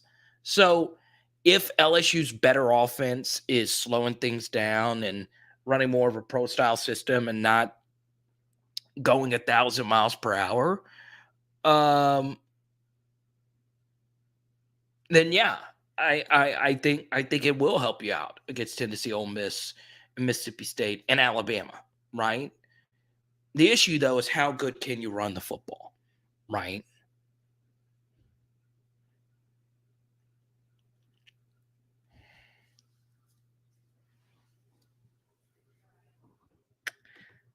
Yeah, Doug. The only issue with Tennessee going up against LSU is that they're going to have a full 2 weeks to prepare for LSU, because that is them coming off their bye week. Now they have to play Alabama the week after that. But if you're Tennessee, you're in the East, so there is no extra incentive to beat Alabama than if you're in the West. If you're Tennessee and you beat LSU, even if you lose to Alabama, as long as you stay unblemished for the rest of your SEC schedule, it's an SEC matchup versus Georgia that's going to determine the East. Caucus 12-mile bike ride. I got to load. I'll see you in the Discord tomorrow. Going to get some Z's, man.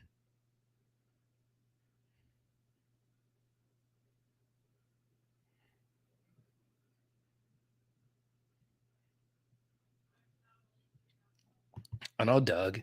I've had a lot of you message me. Carter, what are you smoking? Tennessee winning the East? I believe it. I believe it. I'm seriously considering putting 100 down on Stetson Bennett to win the Heisman and Hendon Hooker to win the Heisman. Right? I think Ohio State's vote could get eaten into by a few players, right? So I know like CJ Stroud's going to be a very popular pick, but Henderson's going to have a big year. Smith and Jigba can have a big year. It's going to be crazy. I think those two can cut into Stroud's vote. The same thing with Alabama. Alabama's got a few players that can make a Heisman run. Gibbs, Young, and Anderson. If Tennessee wins the East, Hooker is going to be the guy. If Georgia makes a run, maybe Jalen Carter, maybe Kendall Milton, maybe, but Bennett would be the guy. And Bennett, $100 bet wins you $12,500 right now. Okay? Now, that's part of the reason why I'm fading Georgia. Their wide receiver unit isn't the best. Their tight end room is really good. But sometimes Pegasus, the Heisman Trophy winner, doesn't have elite stats. Now, I know the trend is going against that.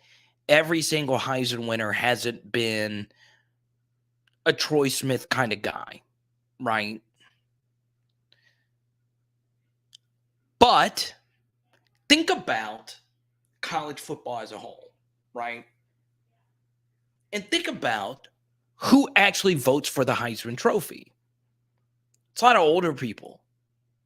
It's a lot of older people. You want to know what older people fall into? They fall into narratives. Stetson Bennett's got the best narrative in college football. Walk on, worked his way up, had the most historic national championship game narrative flip you'll ever see in the course of one quarter, and won a national championship. And you're telling me a 6-year senior could have an even more storybook ending?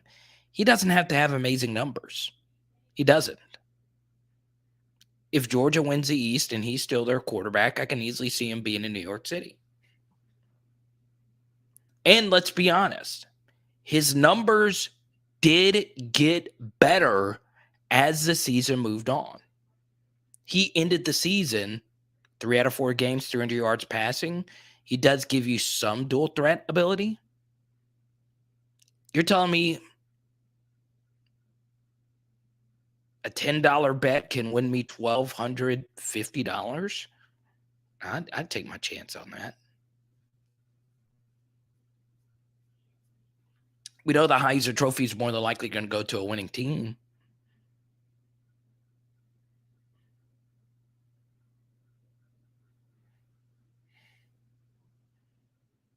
Zane doesn't believe it. Tennessee is not beating LSU in Death Valley.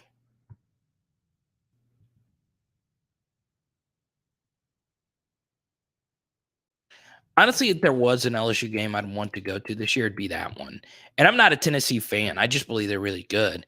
It's just the 2010 Tennessee game was the most Les Miles game of all time. That game is a microcosm of Les Miles. Okay? You started the game, everything about that game was Les Miles. You started the game off with a gimme touchdown, untouched QB scramble for 80 yards right up the gut. You don't do anything else for the rest of the game, basically, and you back your way in with a multiple timeout, multiple quarterback, you guys know the rest of the story, drive. 2 long 4th down conversions on the drive, a 4th and 1 stop by Kelvin Shepard on the drive before. That win was the most miraculous thing you'll ever see. It was perfect Les, where all the smoke and mirrors, just because you won the game, made it look like you were a good coach. And that's the downside of being in results based.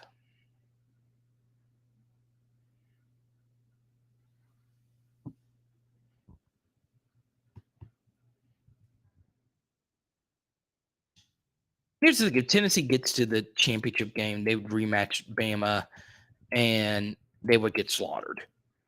They would get slaughtered, especially in a rematch setting. Even if they lose to Bama the first time, they will get slaughtered. But you never know. You never really know. I'll answer as many questions in the next few minutes, but if you super chat, we'll keep this party going all night long.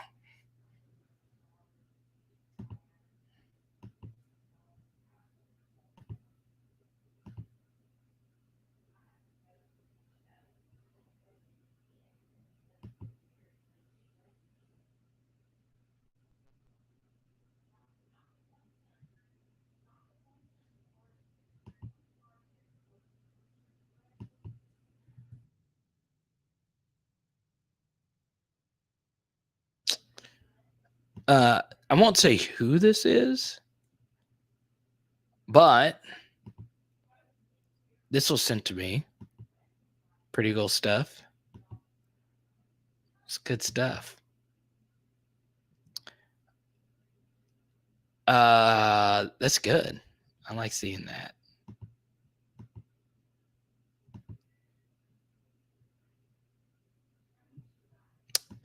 My dark horse for Heisen is Bijan Robinson. That kid can play.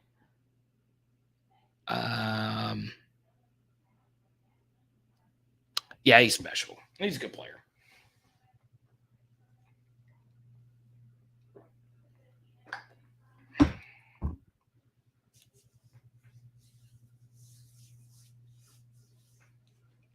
It'd also be nice if a running back got it. You know, running back was a position, growing up for everybody.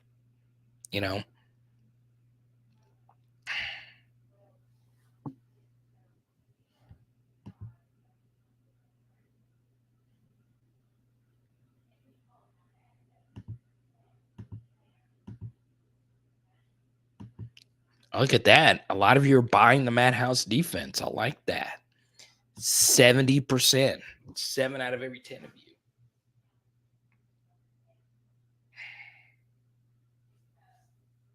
I like it.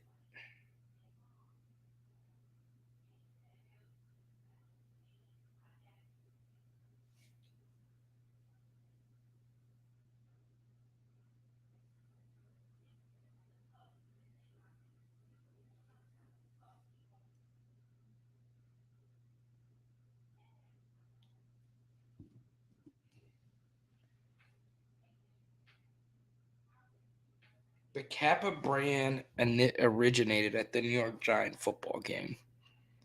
Oh, the soccer brand. Interesting.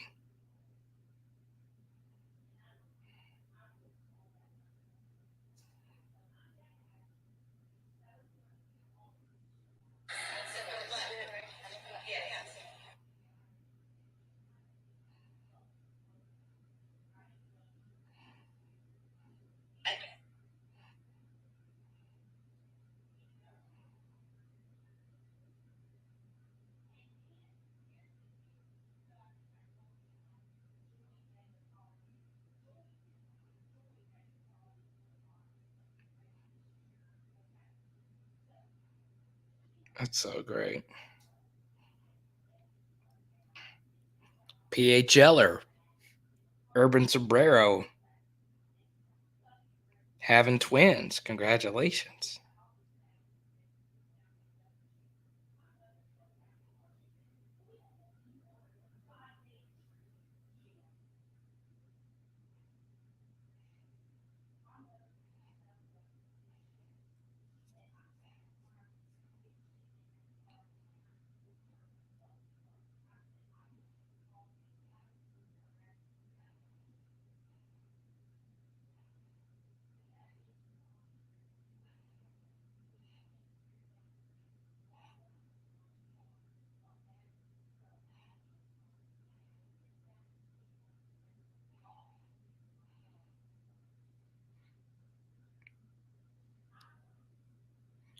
Nobody's Caleb Williams for Heisen? Anybody?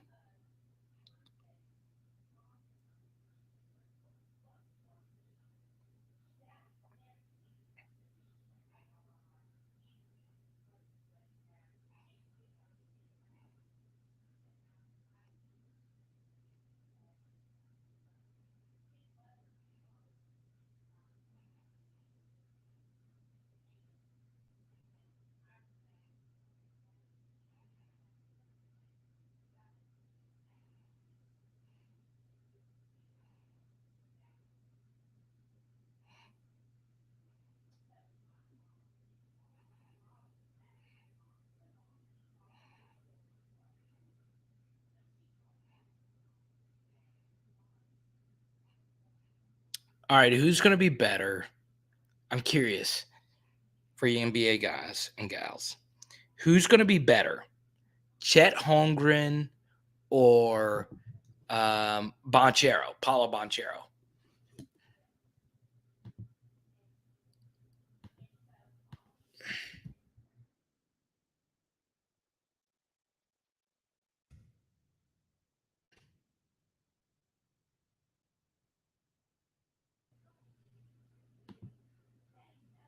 Hey, what's up, Nurse Court? Hope you're feeling better, buddy.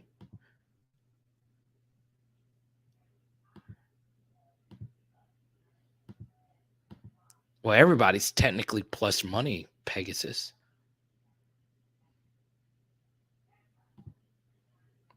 That's cool.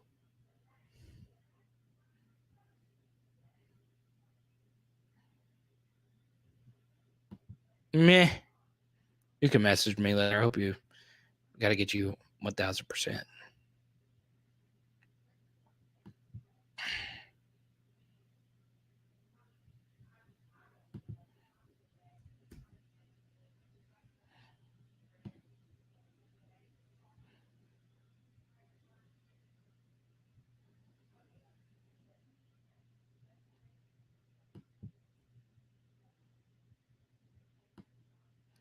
Kind of cheering for Jabari Smith because, his dad played at LSU.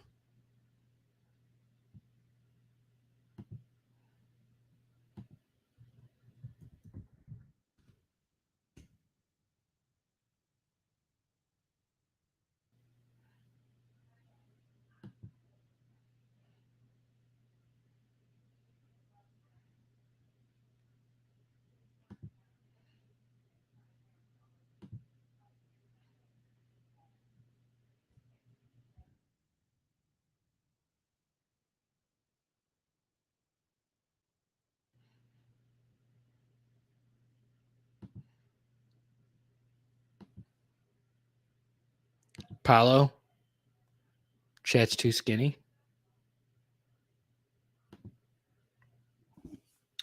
Caleb Williams at USC.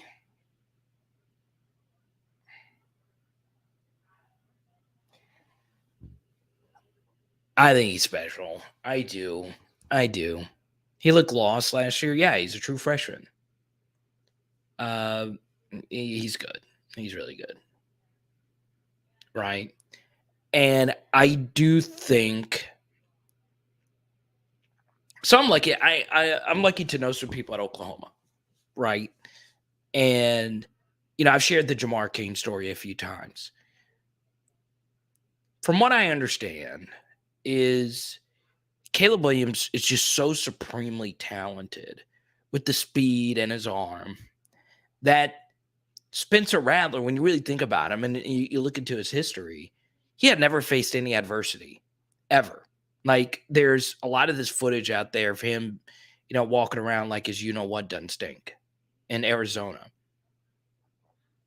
Then you go and you sit your season as a redshirt and you kind of just take over the quarterback battle in 2020 with no impediment at all. You were just the guy after a Rona year or during a Rona offseason. Then in 2021, you finally face for the first time some adversity, and the adversity is the number one 5-star quarterback. And I think that started getting into Spencer Rattler's head. So I still think Spencer Rattler's decent. I don't think he's bad. I just think for a lot of quarterbacks, I think quarterback is a position where adversity really does matter. It really, really does. And up to that point, Rattler really didn't have any. And I think Rattler's going to be fine at South Carolina. I do. I also think Caleb Williams did get too cocky overall. His demeanor and a lot of different things. He just got too cocky for me. Now, I do believe he's still going to be good. Okay.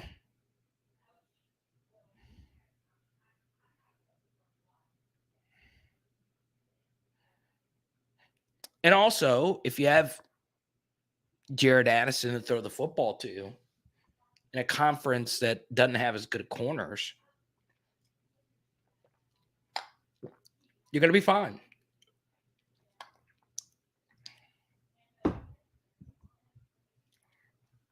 Blessed in Turkey. Good to see you.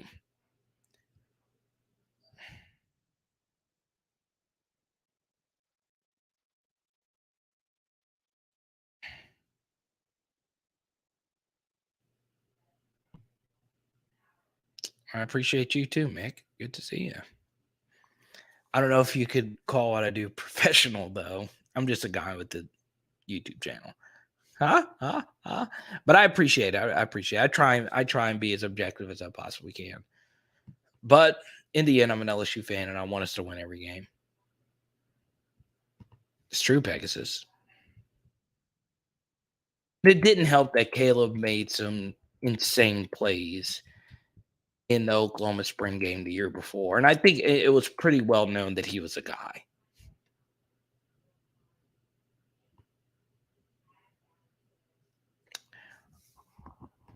Blessed, it's good to see you, but I do have to sign off now. All right, all you cool cats and kittens, we shall talk to you soon. Okay. Once again, thanks to new PHL T-shirt club member Tyler. Thank you so much, Tyler. You're a big part of what we are building here. Now you're a part of the fanciest T-shirt club on the planet. So, Tyler, please shoot me an email, powerhourlsu@gmail.com or at powerhourlsu on Twitter or Instagram. There you go. And yeah, I'll be chatting in the Discord.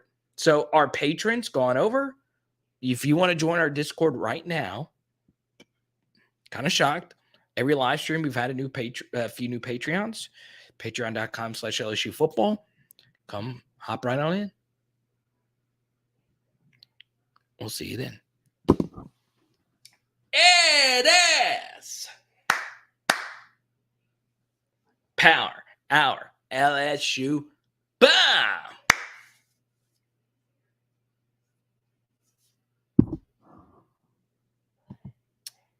What's up, Gerald? First timer. Welcome, Gerald. Just watched Matt Flynn in the 07 game versus Vodtech. Mazda's similar QB, and our relievers and backs are better for him to play with. There you go. Gerald, welcome to the channel. We are signing off now, so we will see you on Tuesday night. Will be our next live stream. And everyone, welcome Gerald to the chat. I always like seeing a newbie. There you go, Tyler. Thank you so much, man. We'll get you all set up, man. Get your Arden key card. Get you a few extra cards. Let me make sure I got the DM right here. I got it, man. Tyler, I'm about to shoot you a message right now.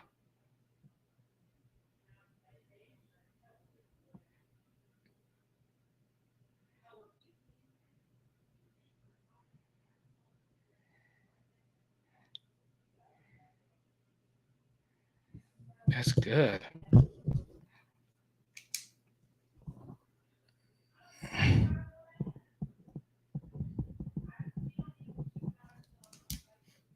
Dwayne, what's up, man? Gerald will be back on Tuesday night. And tonight, cheese, I think it's called like Marcotti. Let's go. Let's go.